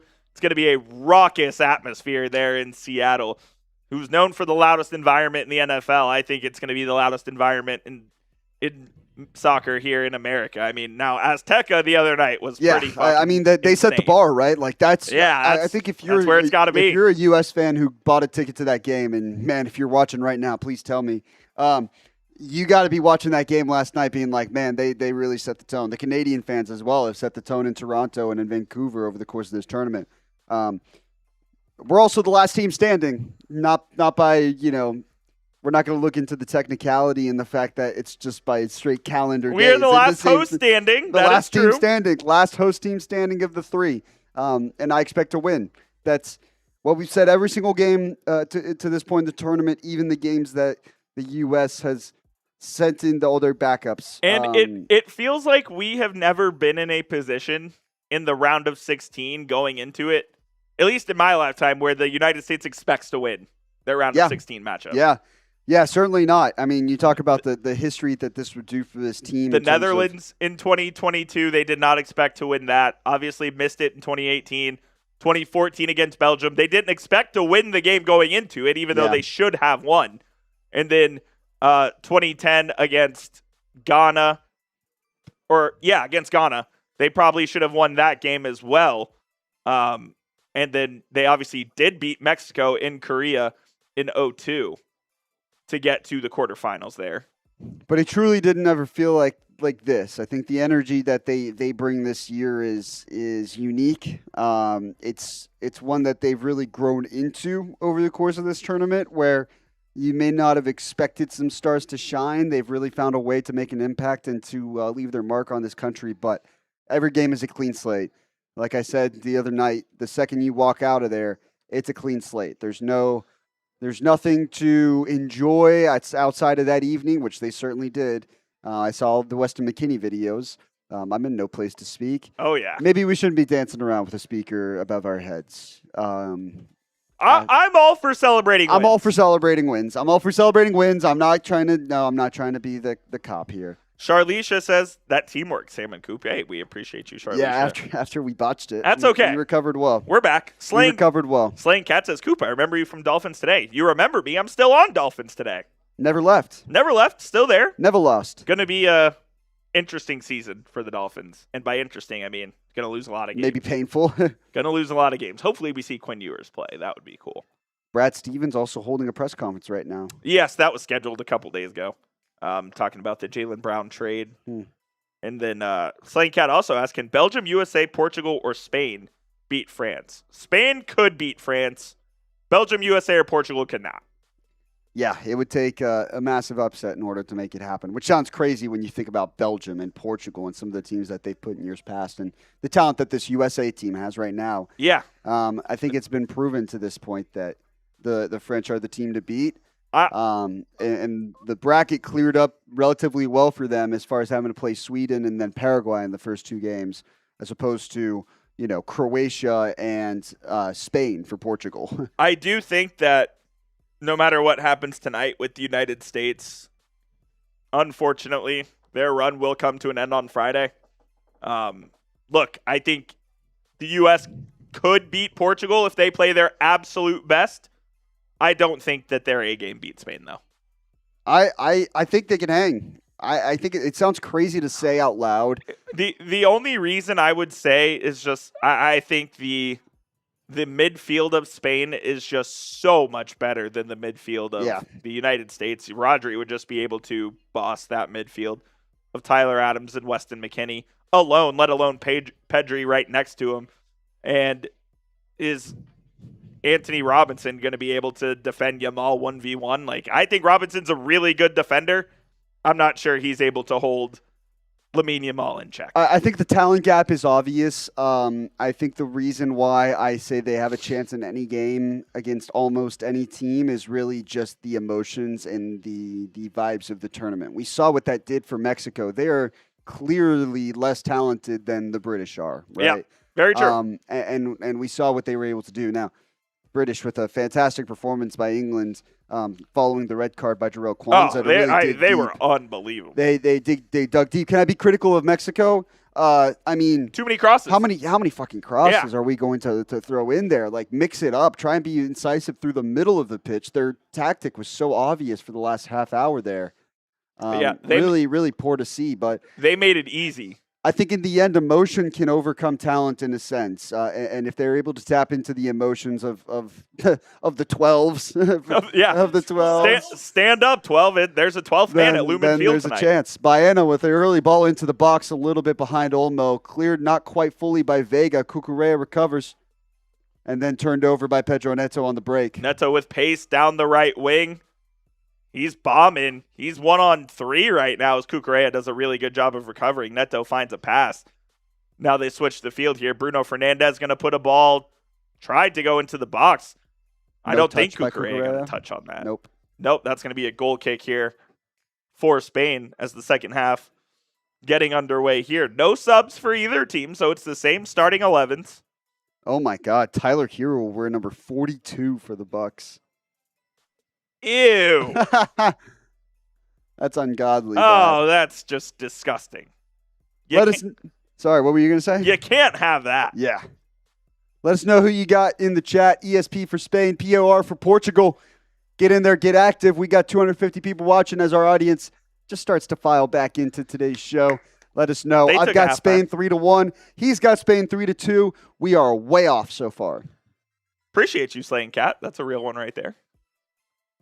A lot of Mavs news coming out. I do think you're going to see a lot more of this, by the way, from Vitinha. Some of what he does at PSG, just fully roaming side to side, right? Working directly in front of the center backs, almost taking the ball out of their feet to be able to work things around from one end of the pitch to the other.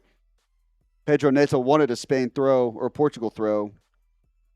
He's not going to get it as Spain takes over. Cucurella to Pedri, who will restart things with Kubarsi. You see the lineups on screen. Like we said, nothing changes for either side. Relatively similar stylistically, too, right? Yep. 4-3-3 versus a 4-2-3-1, but pretty similar in the sense that you're working in triangles and you're getting a lot of your offense out of combinations and triangles. As a turnover by Spain, Pedro works it quickly to Ronaldo. Heavy touch and then flops, and he's able to He should get a yellow for that. That was an egregious flop by Cristiano Ronaldo, who has been a tough flop. not very active in this game, although he's had a couple of chances there. That's a joke. That's a joke. That's a foul, but no need to flop like that. Danny Olmo can't believe the call. And Portugal's going to get a free kick here, about 40 yards away from goal. Ronaldo, there's, what's his name? Javier Bardem. Bardem, yeah. Ronaldo, 12 touches in the first half, fewest of any player. 12 touches and 2 shots on target? 12 touches, maybe 11 if that was 12 right there. I don't know. But it was definitely the fewest of any player in the first half. Bruno Fernandes and Nuno Mendes over it. Nuno Mendes. Fernandes fakes. Now Mendes. Now Fernandes will whip it in, but it goes right to Unai Simon. Not a very good free kick. Simon will push it out. Tried to get Spain on the counterattack, but that one is intercepted by Vitinha. Diaz. And now it's back with Bruno, who makes an incisive pass there to Cancelo. Joao Cancelo in the box. Oh, that's an interesting ball. There's just no one making that run. Maybe a little bit overshot as well. Tried to play a ball across the goal, but that goes out of bounds for a Spanish goal kick here. We have some boos in the crowd. Who's being booed? I don't know. Is it the Portuguese or is it the Spanish? Can you get it to Rodri and get him a couple passes? Danny Olmo with it, wearing the number 10 for Spain. Oh my, It's a dangerous back pass, and Unai Simon able to clear that one away. Renato Vega playing it forward for Neto. Olmo with the interception there. Baena, now off goes Spain on the attack. It's Pedri out to Yamal, one-on-one with Mendes. Tries to work inside. Mendes read it the whole way. Yeah, and that's really good defending there by Portugal, and Yamal ends up fouling Mendes there as he's able to get the ball there, and Yamal brings him down. That was the battle to watch, really, between these two guys over the course of this game. Yeah, Nuno Mendes, one of the best left backs in the world, playing for Paris Saint-Germain, winning the Champions League in back-to-back seasons. One of the absolute best young players there in the world as well. Cucurella wins the header there to Aymeric Laporte. Him and Neto have battled today. They have. It's been a really good battle as Rodri will get it out wide to Baena. Baena looks to make an incisive pass there to Yamal. Can't find it. Now Portugal is going to go. Here's Neto on the right wing. He's got space. He's running at Laporte. He'll go out wide. Cross it in with the right, and Ronaldo can't get there. That's going to be a throw-in for Spain as Neto played a really inviting ball across goal. Ronaldo was about a yard behind it. And that's kind of what Pedro Neto can do. Play out in space. And when he can get ahead of steam, he can make something happen. Ronaldo just needed to be about 2 steps ahead of where he was. And that could have been right in the back of the net. Game's starting to open up again, similar to the start of the first half, right? Where you started to see the feeling out process take place way quicker to start. Then you started to see it settle a little bit more. And then Spain, obviously, with a couple chances before half. A little 1-2 between Yamal and Olmo, but the ball from Yamal to Olmo a little bit out of reach. Mendes working it out, able to shield off Olmo, just barely. Imagine if that ball stayed in and he gave up on it. Don't know who that is.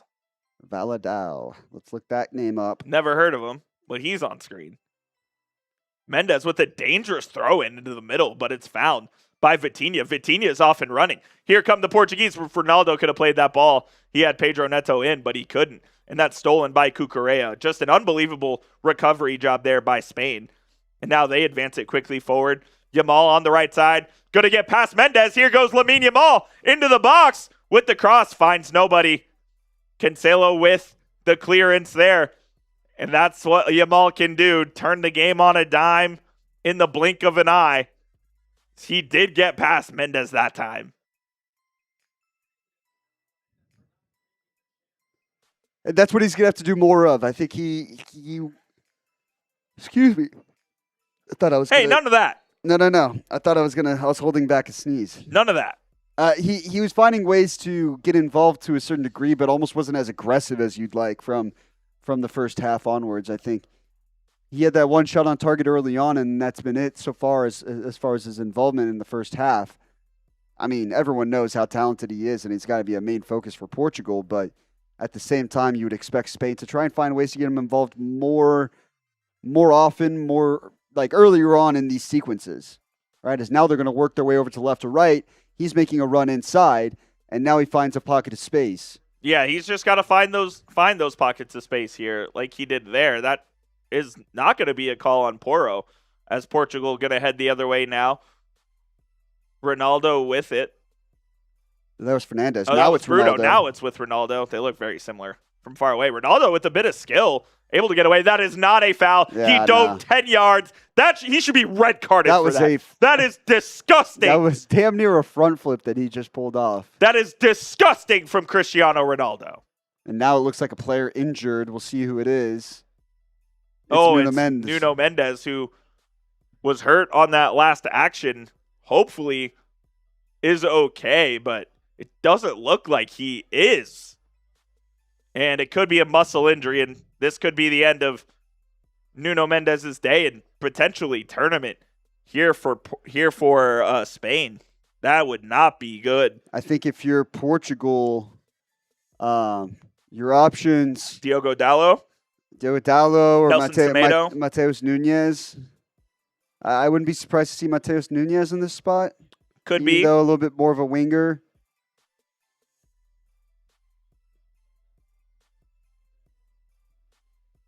That should be interesting. 260 people watching. If you haven't already, hit that thumbs up icon. Hit that subscribe button. We'll be live throughout the rest of this game. We will be live for tonight's game between the USA and Belgium as Nuno Mendes working his way up to his feet. We'll see if he'll be able to continue. I would not be too enthusiastic about the odds of that. The Slaying Cat's right, though. 200 people plus watching right now. He's the only one in the chat. Let us know who you got. I see him typing ESP in there, but 58% of the people voted on Portugal as far as the live poll is concerned, Coop. And right now, they're still hanging around. It's anybody's ball game 55 minutes in. They are indeed. We've had over 55,000 people join us for the stream today. What an absolute great audience that we've had. It will be here. Nelson Semedo, by the way, coming in at left back. Sergio De La Rey did an interview with The Athletic. Did you see what he said? No. Luka Doncic was his idol. Of course it was. Nelson Semedo will work his way in at left back for the Portuguese. I see the Slaying Cat ESP. Brett's in the chat saying, let's go Portugal. Good to see you, Brett. What Long up, time Brett? no talk. Nice to see some people getting active here. If you're here to have a good time, we're right here with you. And during tonight's game, we'll probably pop open a couple beers and have a really good time. Probably. Probably. I say probably as a formality. I'm going to be drinking. There will be alcoholic beverages cracked. Whoops. 56 minutes into this one, really not a great chance for either side in the opening 10 minutes of the second half here. We'll see if we're going to play an extra 30. I could see this going like 0-0 to penalties, to be honest. Which would be kind of crazy, again, considering the amount of talent that's on both these teams. Mark says, happy trip on your flight home later, Portugal. Well, Mark, not yet. Not so fast. And Brett says, can you shout out my son, Benny? Shout out to Benny. Nuno Mendes making his way over to the bench and probably to the locker room to get checked out. As Nelson Semedo, the former Wolves right back, former Barcelona right back as well, is in the game playing on his opposite side. Who is he with nowadays? I feel like he's over in Saudi. Who's that? No, he's at Fenerbahce. Who are you talking about? Nelson Semedo. Oh, yeah, formerly of Wolverhampton. Yep, and Barcelona. Now teammates with N'Golo Kante. Yep. And club mates with our GOAT Tariq Biberovic. Yeah. Biberovic. Soon to be Dallas Maverick legend. Share the same apartment complex. God, we're going to be so tough next year, bro. A flick on by Felix to Ronaldo. Tries to bring it down with his head, unable to do so. I think he was offsides anyways. That was the case. Slaying Cat. Oh, Yoda Jenkins is in the chat. Yoda Jenkins, what up, what's Yoda going Jenkins? on? Long ball, too long. This game is slowing down. There's no doubt about it. It is. This has not had the same pace as I thought it might have. Like I said, considering some of the players that are on the pitch right now. It is definitely. It's really been definitely slowing down a bit. It's really been a battle to see who will break first, and that's the if anything the show that these two teams that are tough teams. Like, this is no easy out for either side. Yeah, not one their bit. Best. Nice turn from Olmo, but just a little bit too long. Ronaldo works it down to Felix, who now works it out wide to Fernandez. Can he beat his man? Bruno showing a little burst of pace there out on the left side. Gets past Porro, now has to reset a little bit. But neither of these teams are easy outs, despite the fact they haven't necessarily lived up to expectations. There's still plenty of talent, like we've said throughout the course of today. Portugal now establishing a little bit of a sequence, working things around from left to right as Ruben Diaz has the ball at midfield. He'll find Vitinha, who is now going to work things over to the left side again. I want to see Vitinha really put his stamp on the game, as he hasn't done so quite yet. João Neves to Felix. Felix on the edge of the box. Gets the ball across the middle. Ronaldo. Is that going to count as a shot on target? No, I don't think so. Is that a save? No, that wasn't on target. It's a shot. It's not on target, though. No. Yeah, no way. No way. Simone with it. At his feet. Not really being pressured here by Portugal. Yeah, we haven't had a single shot on target in the second half. Yeah, it certainly feels that way as well. This game sort of come down to a halt. But here's Cucurella and a bit of space on the left side. He had Baena bombing down the left wing, but didn't look for him as Rodri will get over to Porro on the right side as Spain is just looking, trying to find some answers here. Kubarsi going to carry it up a bit. Now they find Rodri, the midfield maestro, over to Dani Olmo. Trying to find the gap. Laporte back over to Pedri. Or Kubarsi, excuse me. He'll get it out wide to Yamal. We'll see if Yamal can make anything happen here. It is Kubarsi. Little 1-2 with Rodri. Back out wide to Yamal as Spain trying to lull this Portuguese team to sleep. Yamal 1-on-2. Foul. Can't make the right pass, and that will be a foul on Lamine Yamal, fouling Joao Felix.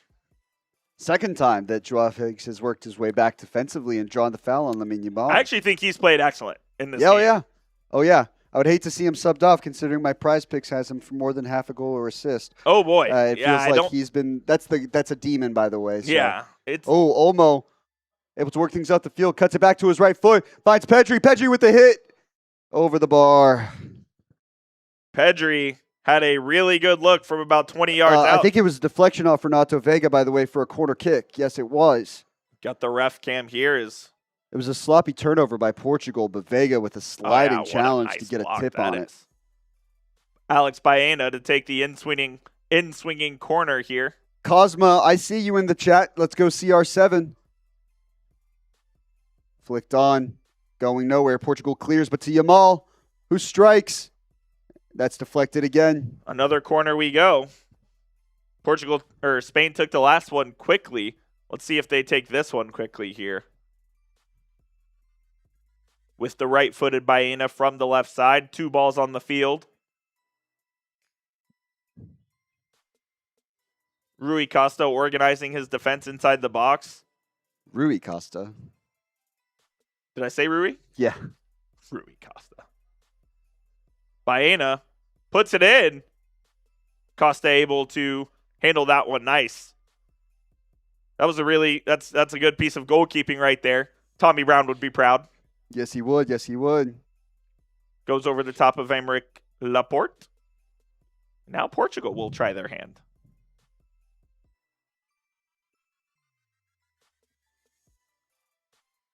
Almost a sloppy turnover there by Portugal, but they get away with it. Semedo working things back. Both teams seem very content in this lull of possession. Not necessarily being overly aggressive if they don't have to be.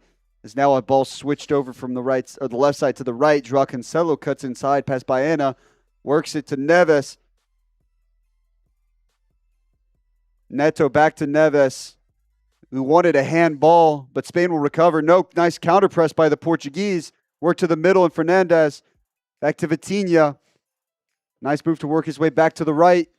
And Fernandez clipped in the heel as the pass went away. It's going to be a foul for Portugal.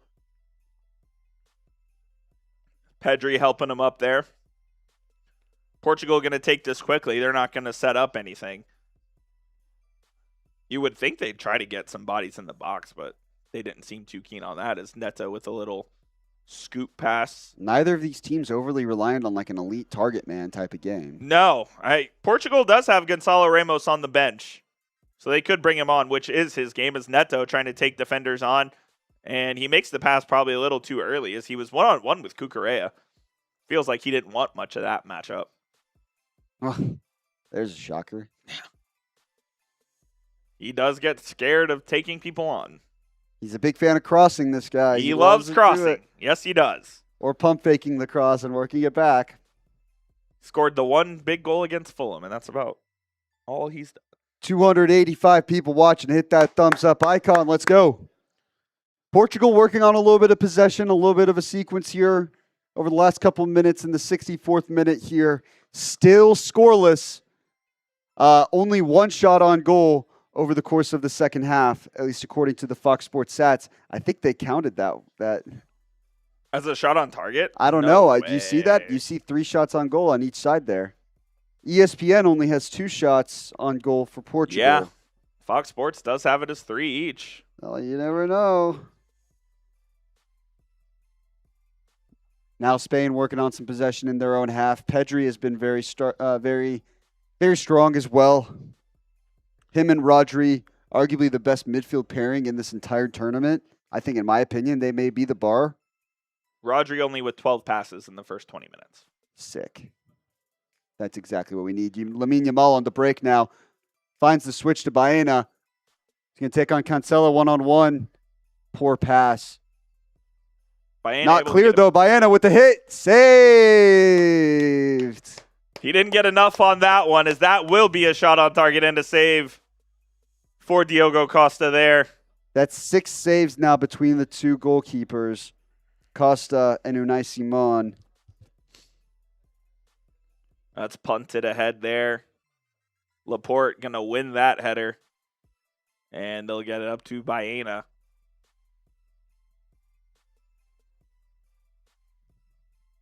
Now Spain going to try to go once again with Pedri. Pedri looking to advance the ball. He gets it out wide to Yamal. Yamal going to be double teamed by Felix and Semedo. He finds a pass into the box, though. The cutback. Nobody there on the 6-yard box. Oyarzabal is just standing on the edge of the box right here. He's got to make that piercing run. He's got to crash the box there. That's really well done. That's right in the spot where you want it to be. And if you're Spain, do you try and make some sort of change for it seems like it's been Mikel Merino is one of the first options off the bench. They don't have a ton of fantastic attacking options. No, not really. Ferran Torres probably is your natural bet. But this is where maybe Ronaldo in the midfield. Yeah, if I'm nitpicking the Spanish, their attacking options beyond Lamine Yamal have been just a little hit or miss at times. You could right? throw Oyarzabal has had some nice games. He's been absent today. He really has been. Yamal draws a foul. No, wow, not going to give it to him. That's a good call by Anthony Taylor. You thought so. Yeah. There's a sentence I don't hear often. Yeah, a blind squirrel finds a nut. I didn't think that was a foul. Is Spain trying to put some pressure on the Portuguese goal here? We should be approaching the hydration break here in just a moment, as they're going to double team Yamal out wide once again. Going to have to bring it back in. Yeah, I would bring in like a Nico Williams, Mikel Merino. They've got a couple options there on the bench for them. Ferran Torres. Portugal has some as well. Like we said, Gonçalo Ramos is right there. You've got Rafael Leao, who's been hit or miss to a degree. But between Nunez, Bernardo Silva, who really has not played since that first game Nope. Of the tournament. You've got Conceição as well. Like there are certainly options. Baena driving forward. Bad touch by Yarthabal. I've probably seen enough of him today. Yeah, I would think so too, but they don't really have another number 9 that they can go to. You can put Mikel Merino up there, I suppose, but where's Alvaro Morata when you need him? Where's Fernando Torres? El Niño. Or a little David Villa. David Villa would be the perfect missing piece for this team. David Villa is an absolute. A man to crash the box and bear down on some runs from Lamine Yamal. They certainly could use that. We're at the hydration break, so we need to tell you guys about our sponsor of today's show, which is Prize Picks, America's #1 daily fantasy sports app. Make sure you go get started today and use code HMA to get $50 on lineups when you play your first $5 lineup. You can play Prize Picks in all 50 states, including California, Florida, Georgia, and in Texas.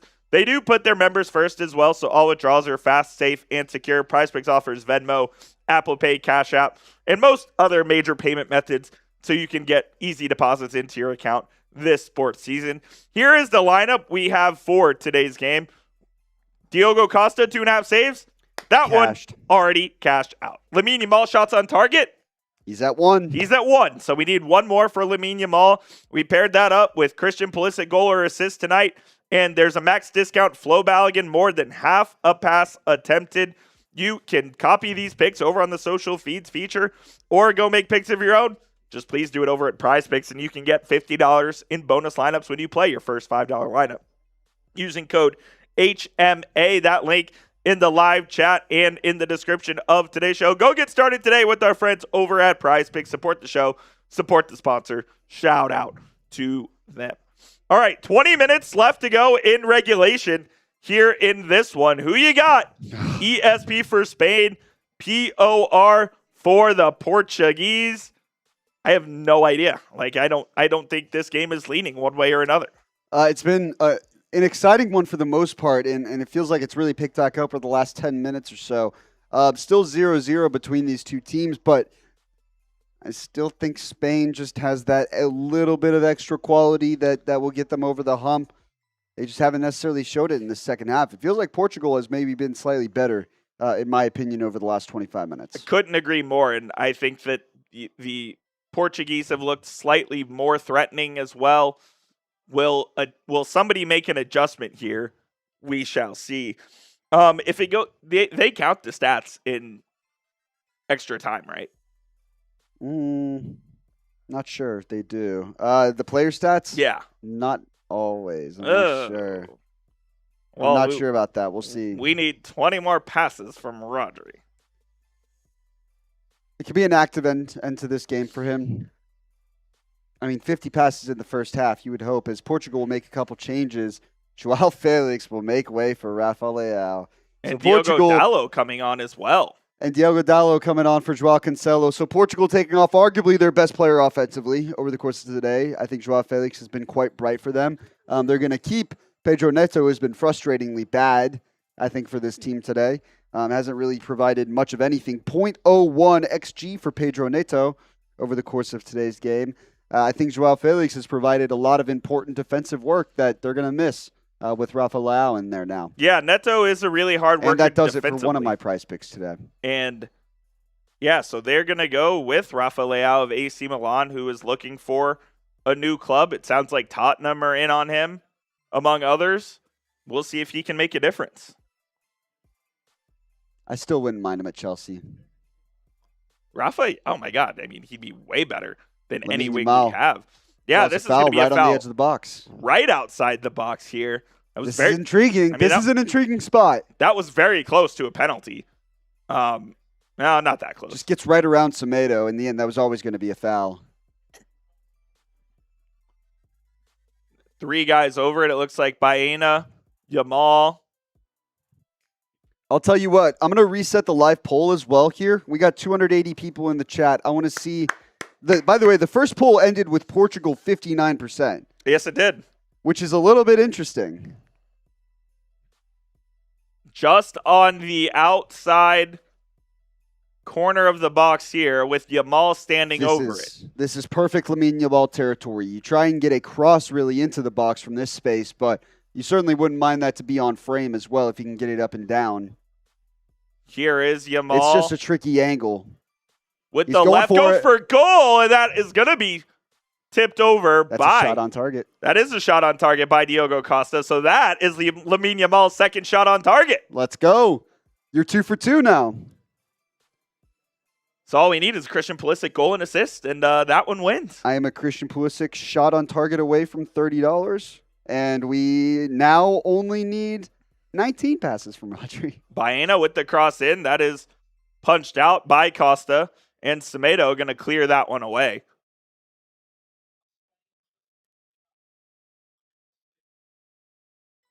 Out to Porro, all the way back to Simone. Dani Olmo now. Going to reset it with Simone, and we'll see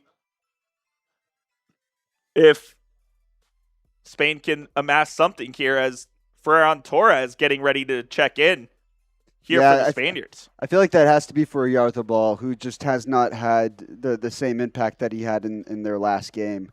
I thought he was fantastic then. I think he's been middling today. Had an opportunity early on that he dragged just on the outside of that right post. And that's really been his best look so far. Yeah, couldn't agree more. As Yamal, I thought, got fouled on the other end, but the official Anthony Taylor thought he flopped, and so they didn't call a foul. Be sure to vote on the new live poll. Who you got? 19 votes in, 58% Portugal again. It's still Portugal. People think that they're going to take Spain away as Olmo releases Yamal down the right side. Yamal 1v1 with Semedo. He cuts in. He almost found Baena on the other side, but couldn't get it to him. And let's see if Portugal can spring forward the other way. I think he has to be wishing he had taken a man on and try to get a shot off. Yeah, I looked. He had Baena open on the other side, but if you're Lamine Yamal, you probably do want to take that shot here. Here is Dallo, who just came into the game. And that's going to be a Portuguese throw in there. No, Spain. Or Spain throw in. Oh, I thought he pointed the other way. Oh, now the tides have evened out a little bit. The Spanish fans have came in. The poll is now 51-49 for Spain. Oh, interesting. So here comes a massive swing in favor of the Portuguese. It's not going to be Oyarzabal that comes off. It is Baena. How is Torres literally soaked right now? Yeah, he just drenched a water bottle all over himself right before coming onto the field. That's performative. Here's Rafa Leao. Makes a man miss. Dribbling in traffic, which is what he can do best. Finds Ronaldo. Reset. Here's Vitinha with the shot. It's saved, but Fernandez! Oh, into the side netting. Hits the side of the net. I thought there was a chance that was in. I'm not going to lie. That just sent chills down my spine. Oh, my goodness. Is Bruno Fernandes off the half volley almost. He makes great contact with it. He just can't find the net there. And now it's going to be Spain's ball as Cucurella will send it up, and that's an errant pass. And it'll go right back into the hands of the Portuguese with about 16 minutes plus added time here with no score in Dallas. Yamal putting pressure on Semedo. Does a good job to win the ball back. Yamal found a little bit of space. Yamal over to Dani Olmo. Olmo looking to make a pass. Can't find one. Pedri with a really good pass to retain possession, though. Same thing with Olmo. Talented player, but it feels like his impact has just been minimized today compared to prior matches. Yeah, hasn't been able to really put his stamp on the game. Someone's got to step up alongside Lamine Yamal. Someone's got to step up for them. Here is Rodri. Just keep passing it to Rodri, Pedri. Yep. Let's one more. Little back and forth between the two. Yeah, back to him. Find him again. You don't like that look. You don't like that look. Nope. You don't like that look. Restart. Rodri's right there. Yeah. Now find Rodri. No. That's a good ball, though, into Ferran Torres. And he'll put it into the side net. Always a really tight angle for him there. Yeah, goal kick for Portugal. And we'll see. Torres has caught a lot of slack here in this tournament because he has not had his finishing boots on. We'll see if he can get the decisive goal Quick start by Portugal, under pressure by Olmo. Costa will clear, and it's All just the way right down. directly down to Unai Simon. Spain will recover. Spain starting to pick up a little bit of the momentum, pick up the pace a little bit. Someone's got to show a little bit of eagerness. I don't think you want a game like this go into extra time. You don't want any game going to extra time, but no, I think I think both teams are gonna try to win this game here. this could make for a really exciting final 15 minutes. Subscribe if you haven't already. 300 plus people watching. A Ferran Torres with a nice turn. Finds Cucurella on the left side, who will reset with Pedri. Now Rodri. Up to a cutting. Oyarzabal. Now a ball down low. Olmo makes a man miss. Ooh. Fires, and it's blocked by Ruben Diaz. Forces a corner for the Spanish. That's a big block from Ruben Diaz, as that looked like it was on target there from Olmo, who was defended by Semedo. And Diaz gets it with the outside of his foot, able to get it out for a corner. I mean, that might have been a World Cup saving block by Ruben Diaz right there, the star center back from Man City. Lamine Yamal now on the corner kick. 12 minutes plus stoppage time left here. I have a feeling we're going. Ball whipped in. Costa got a hand on it. Not cleared, though. Rodri, smart man. Let's get a pass out of you, Rodri. That's going to be clipped into the box and punched away by Costa again. Is it cross a pass attempt? Man down for Spain. I think so. Yamal on the right side. Got two men around him, including Ronaldo. Slow things down. Now he plays it down low to Torres. Dragged across the middle. There's no one there. Semedo will clear it, and it's going to be another corner kick for Spain. Torres is asking Anthony Taylor for a handball. Not quite sure where. Right there. On Vega. His arm's tucked in, though. I don't think they're getting that. No, there's no way. contact. Yeah, that will not be called a handball. Well, we've seen crazier things in this World Cup, but another corner kick for Spain, though. Yeah, Lamine Yamal to take it here as we're in the 80th minute of play with no score. Yamal, two hands up, plays it to the front post. It's deflected on. Here is Rodri. Handball. And that's going to be a handball. It's interesting how they've been so quick to, not so quick, but the leniency for a hand in natural position is much different when you're an offensive player compared to a defensive player. You're absolutely right. It feels like they have been much more lenient on that. There was the goal last night that had a incidental handball. Yeah.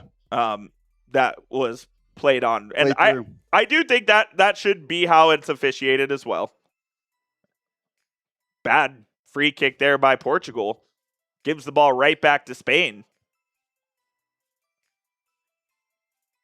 We need like 8 more passes here from Rodri. Make it 7. Make it 7. Torres back to goal. Finds Pedri. Pedri will get it out wide. Here's Yamal on Semedo.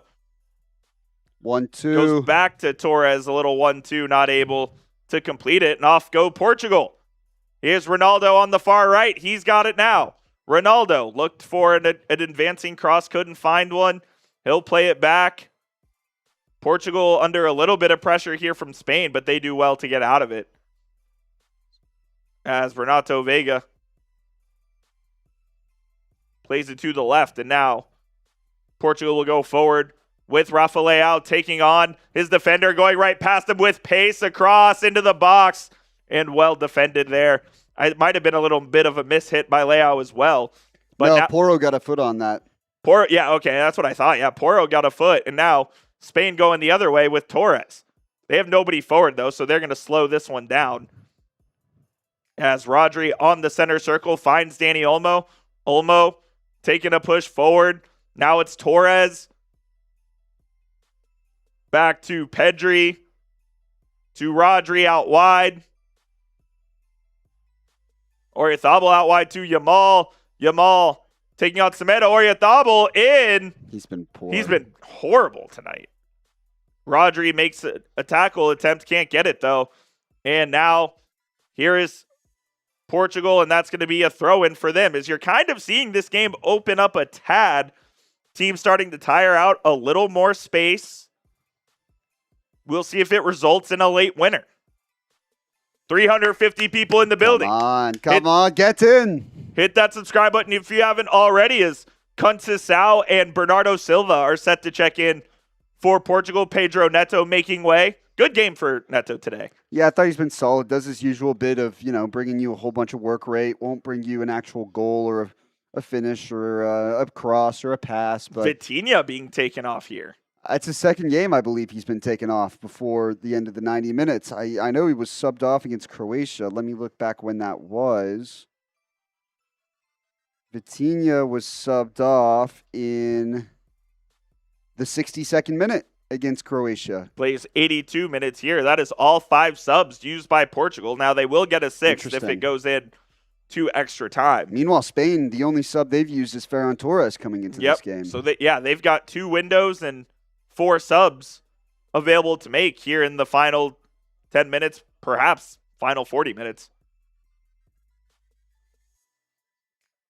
As Semedo was fouled as he played a back pass all the way back. Here comes, was that Marino or Zubamendi, number 6? I might have missed it. I believe that was Marino. If it was 6, then it would have been Marino. Yeah, Marino preparing to come on here for the Spaniards. It better not be for Rodri. If it is, I'm going to be peeved. 7 passes from Rodri needed. Come on, help me out. Ball whipped in. That's too going long. nowhere.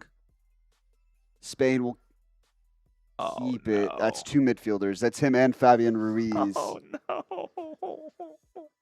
Would not be surprised to see Pedri subbed off here at the next opportunity for Spain. Oh, you think it'll be Pedri? Not Rodri? Or Rodri. No. I'm being a pessimist. It's going to be Rodri for sure. Ferran Torres does well to hold on to it. Turned over, though. Portugal. Conceição trying to maintain possession, and he does. Works it off a Spanish player.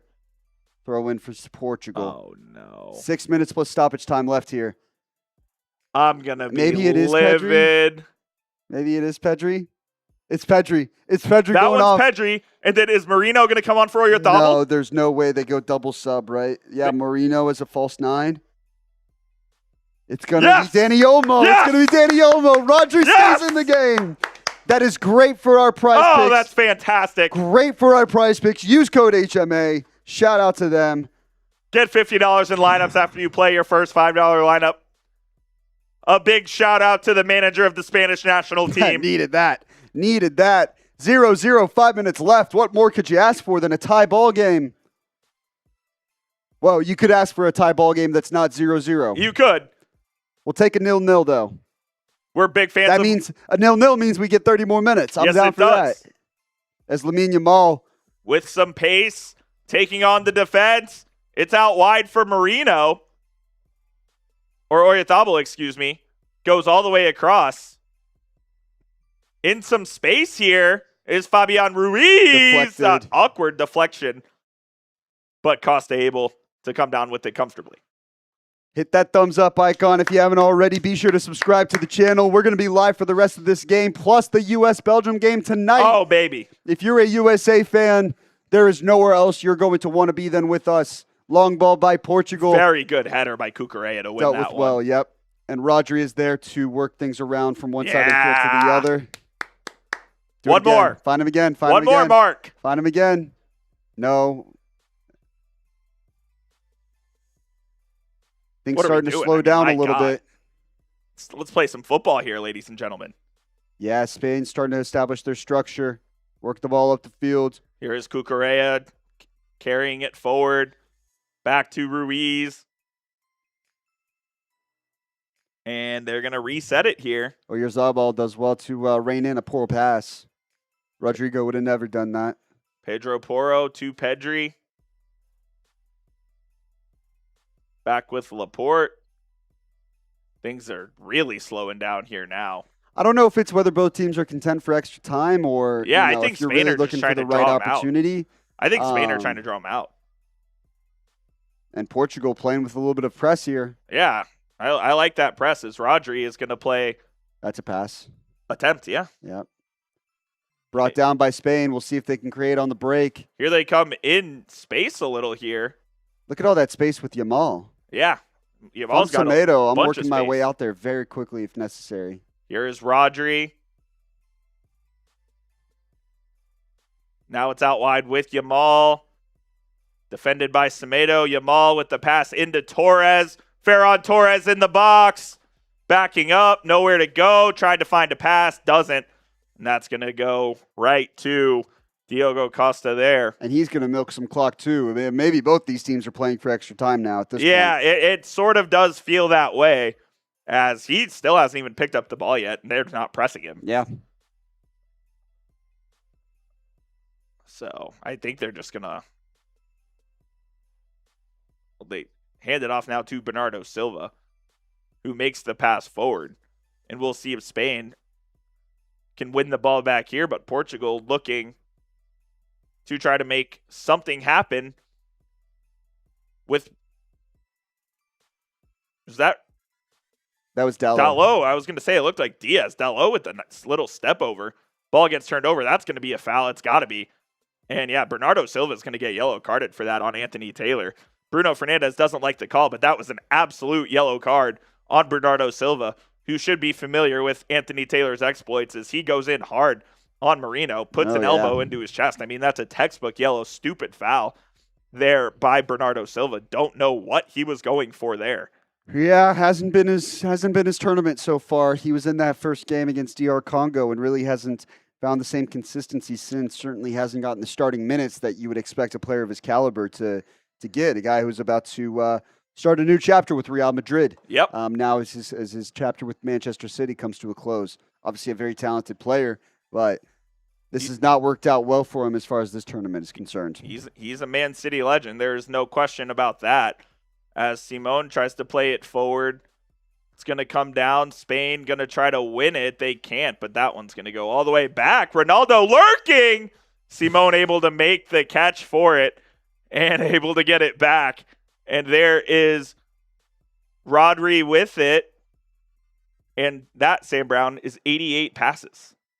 That is 88. We're closing in. No, that hits it. Oh, that's it? Yeah. Oh, fantastic. We've won money. That's huge. Love that. Shout out to Prize Fix. Use code HMA. Real ones, real ones. Watch Balogun not attempt a single pass tonight. Lamine Yamal one-on-one with Semedo. So we're approaching extra time here.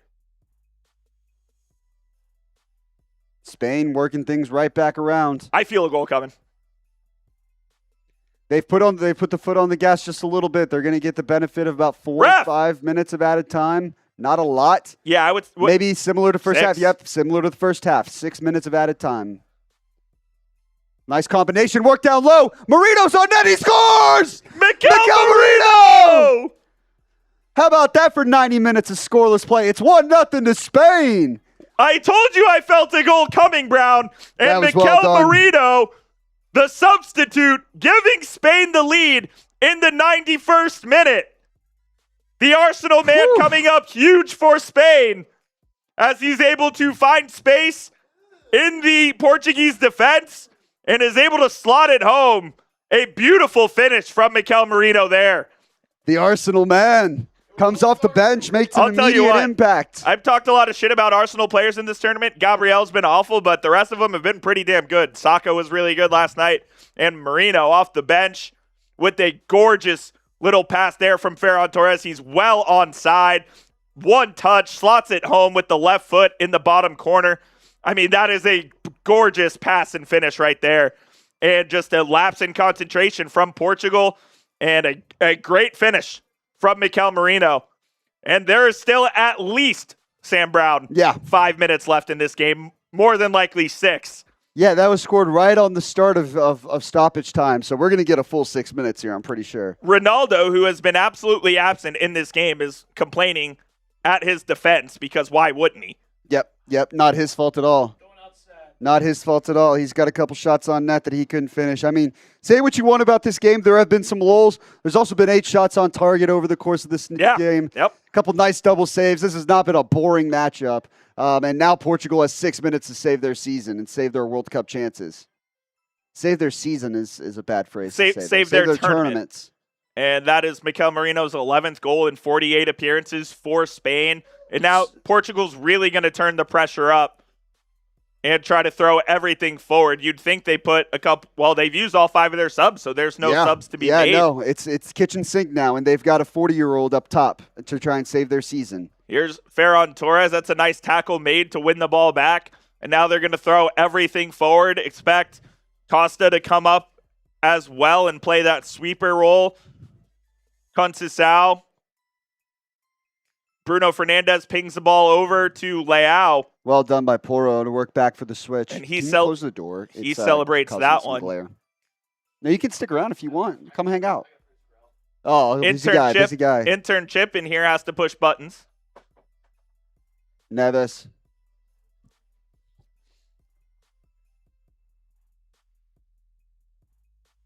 You got to go. That's Semedo. Turns it over.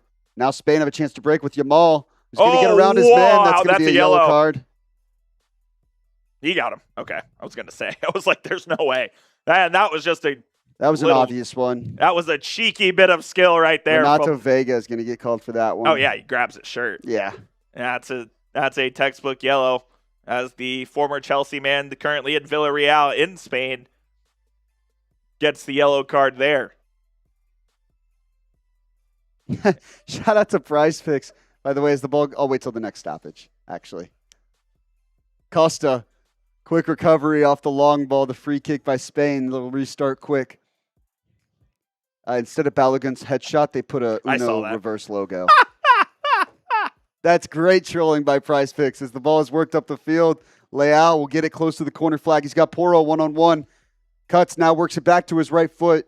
He'll work it back to Semedo. He's going to have time to whip a ball in. He does. It's a poor one. Not fully cleared, though. Bernardo Silva will hold on to it now. He works it out to the other side, and Conceição against Cucurella. He resets. Fernandes with a poor cross of his own, but it gets worked out all the way out wide to Leao. One-on-one against Porro again. Slows it down. He's got Marino helping him. He's 1-on-2. It's back out to Semedo, who's under pressure. By Yamal, by the way. He does well to get out of that pressure. It's with Ruben Diaz. They've got all 11 packed close in as Leao puts the ball in. It's headed away, and it's cleared. Going to go all the way back. Portugal's only got a couple minutes now. Yeah, they've got about 2.5 minutes left. We'll see if they can get a last-ditch effort to send this game into extra time. Subscribe if you haven't already. Almost 400 people watching right now. Almost 60,000 views over the course of this show. Appreciate all of you. Over 60,000 views. As Conceição works it back to Fernandes. He'll drive into the space at the middle of the pitch. Work it out to Vega. Back out to Diaz. Back out to Vega. He's going to have to work it all the way over to the other side of the field. And overshoots Fernandes. Costly seconds about to work their way off this clock right now. Costly time. The Uno reverse card's hilarious. That is very good move. I don't even know who this is. Who is that? Really well done, Prize Picks. 26, Iglesias? I've never heard of him in my life. That's new. But he's about to come on for Spain. Would it be Brian Iglesias, I believe? I've never heard of him. Last-ditch effort for Spain. Borja Iglesias, a forward from Celta Vigo. Probably about 90 seconds left at the maximum. Portugal going to have to put a ball in the box here as the 6 added time minutes have gone by. Here's Conceição on the right side, defended by Cucurella. He'll cut in. He'll put a cross in. It's fouled. Oh, and it's going to be just over the bar. Bernardo Silva got his head on it. Bernardo Silva, his former teammate, he's going at him. And he's got to watch out. He's already on that yellow. Oh, he's going at Rodri. Wow. And Bruno Fernandes getting a hold of his teammate here. I'm not sure what he's going at him for.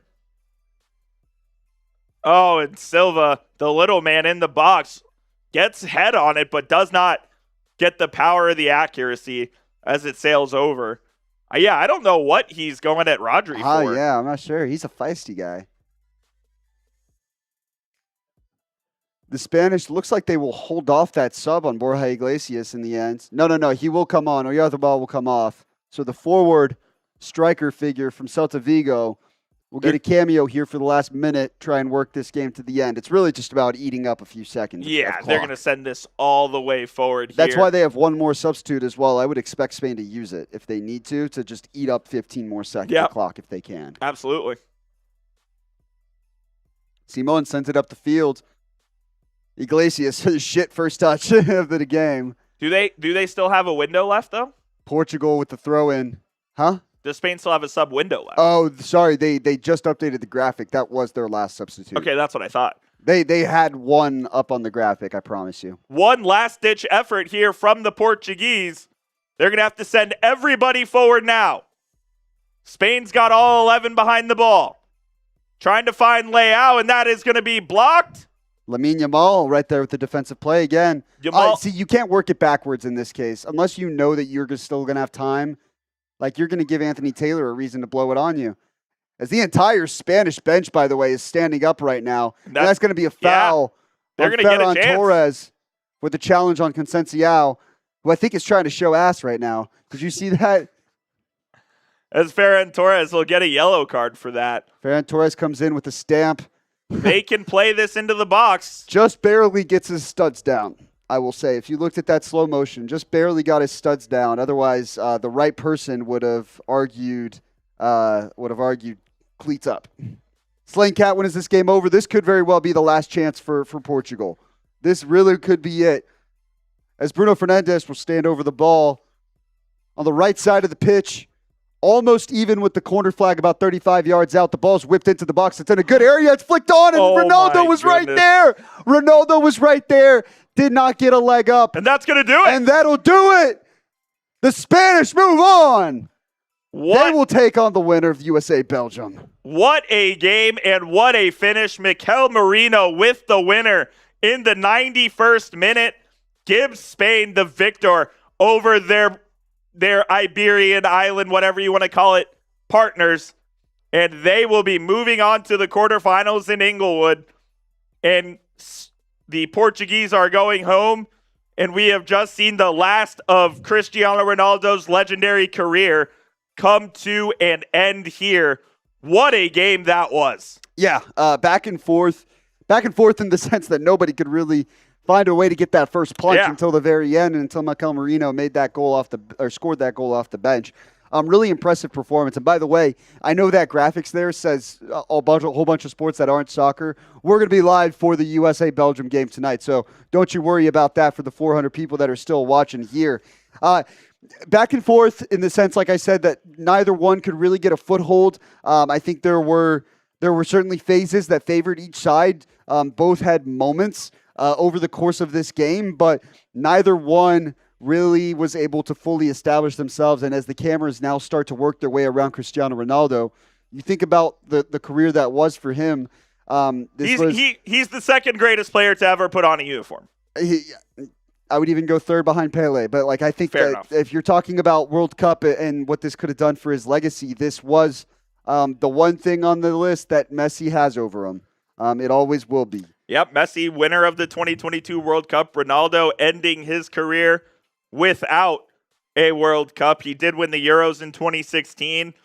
But yeah, the 41-year-old is going home in the round of 16.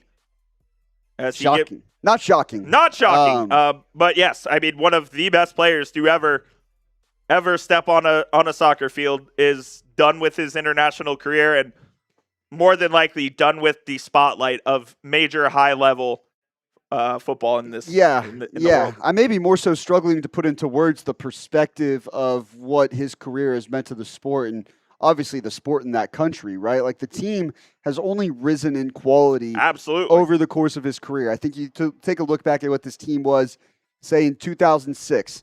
The days of Rui Patricio, young Ronaldo. Yep. But Luis Figo, Deco, some of the Figo was a dog. The formidable players they had in the midfield and in the attack. Obviously, the long career of Pepe as well at center back. But he was there in the stands today as well. This was a team. Yes, this was a team that was in transition. I think a little bit going into the last World Cup, and now you see some of these young players like Pedro Neto, Felix, Vitinha, and Joao Neves in the midfield are going to be a force for a while. Well said. Look, yeah, and now and even their fullbacks in Cancelo and Nuno Mendes. They are an extremely talented team with people that are either entering their prime or are still in it, and this is a very important 4 years coming up for the Portuguese with the Euros in 2028 in Britain, and then a home World Cup in 2030 that is hosted by both Spain, Portugal, and Morocco there. So a very, very important. You want to talk about how big this World Cup is for the three countries that have hosted it in Canada, USA, and Mexico? Not compared to Spain, Portugal, and Morocco. You want to talk about an opportunity to win a title on home soil. That's what all three of those teams would have in 2030. Yeah. And then, the Euro 2028 being played in England, Scotland, Wales. That's going to be awesome. That is considered Great Britain, correct? I always get Great Britain and United Kingdom mixed up. The UK is England, Scotland, Wales, Northern Ireland. I believe Great Britain is just the island. I think you got that. I always get it mixed up. You nailed it. Ronaldo in tears. Cry. Expectedly so, as his international career does come. No, yeah. I mean, a fantastic international career. I'm curious, by the way, where he was on that list of FIFA World Cup all-time leading scorers. No doubt. All-time top scorers, Ronaldo ends his career tied for ninth. Tied for ninth all-time, yes. 11 goals in 26 matches. Wow. Lionel Messi, 20 goals in 30 games. And Mbappe is at 7. He's at 19 right now? Okay. 19 goals in 19 games. That's unbelievable. By the way, would you like to try and guess who Cristiano Ronaldo ends his career tied with? You definitely know one of the guys. I've got a feeling you do not know the other. Oh, I have no idea where he is. Sandor Kocsis. Yeah, never heard of Hungary. Nope. Won World Cup, 11 goals in 5 games with Hungary in 1954. And then a certain former U.S. men's national team coach. Klinsmann? Jurgen Klinsmann had 11 goals in 17 games for West Germany and then Who knew? Germany. Good for him. 1990, 1994, 1998. So in the end, Ronaldo just squeezes into the top 10. But Messi reigns supreme. Messi is the undisputed GOAT. This further proves that as Ronaldo does leave the pitch for the last time. Mr. Brown, I think that'll do it here for the show today. Yeah. Exciting stuff. We got another great game on our hands tonight. Man. This one was great. Now I got to start getting in the zone. The real fun begins. As Sam and I are going to lock in, recharge, and get ready for the United States versus Belgium. Costume change, too. Costume change live 2 hours from now at 6 p.m. Central, 7 p.m. Eastern. Less than that. Yeah. So go make sure you hit that subscribe button and join us. Once this stream ends, you'll automatically be redirected to the other stream as well. You can hang out there for as long as you want, talk with other U.S. fans, and we will be live at 6 p.m., an hour before the game. We cannot wait. We'll see you there in a few hours. We'll see you guys soon. Congrats to Spain. Let's go USA, baby. Yep.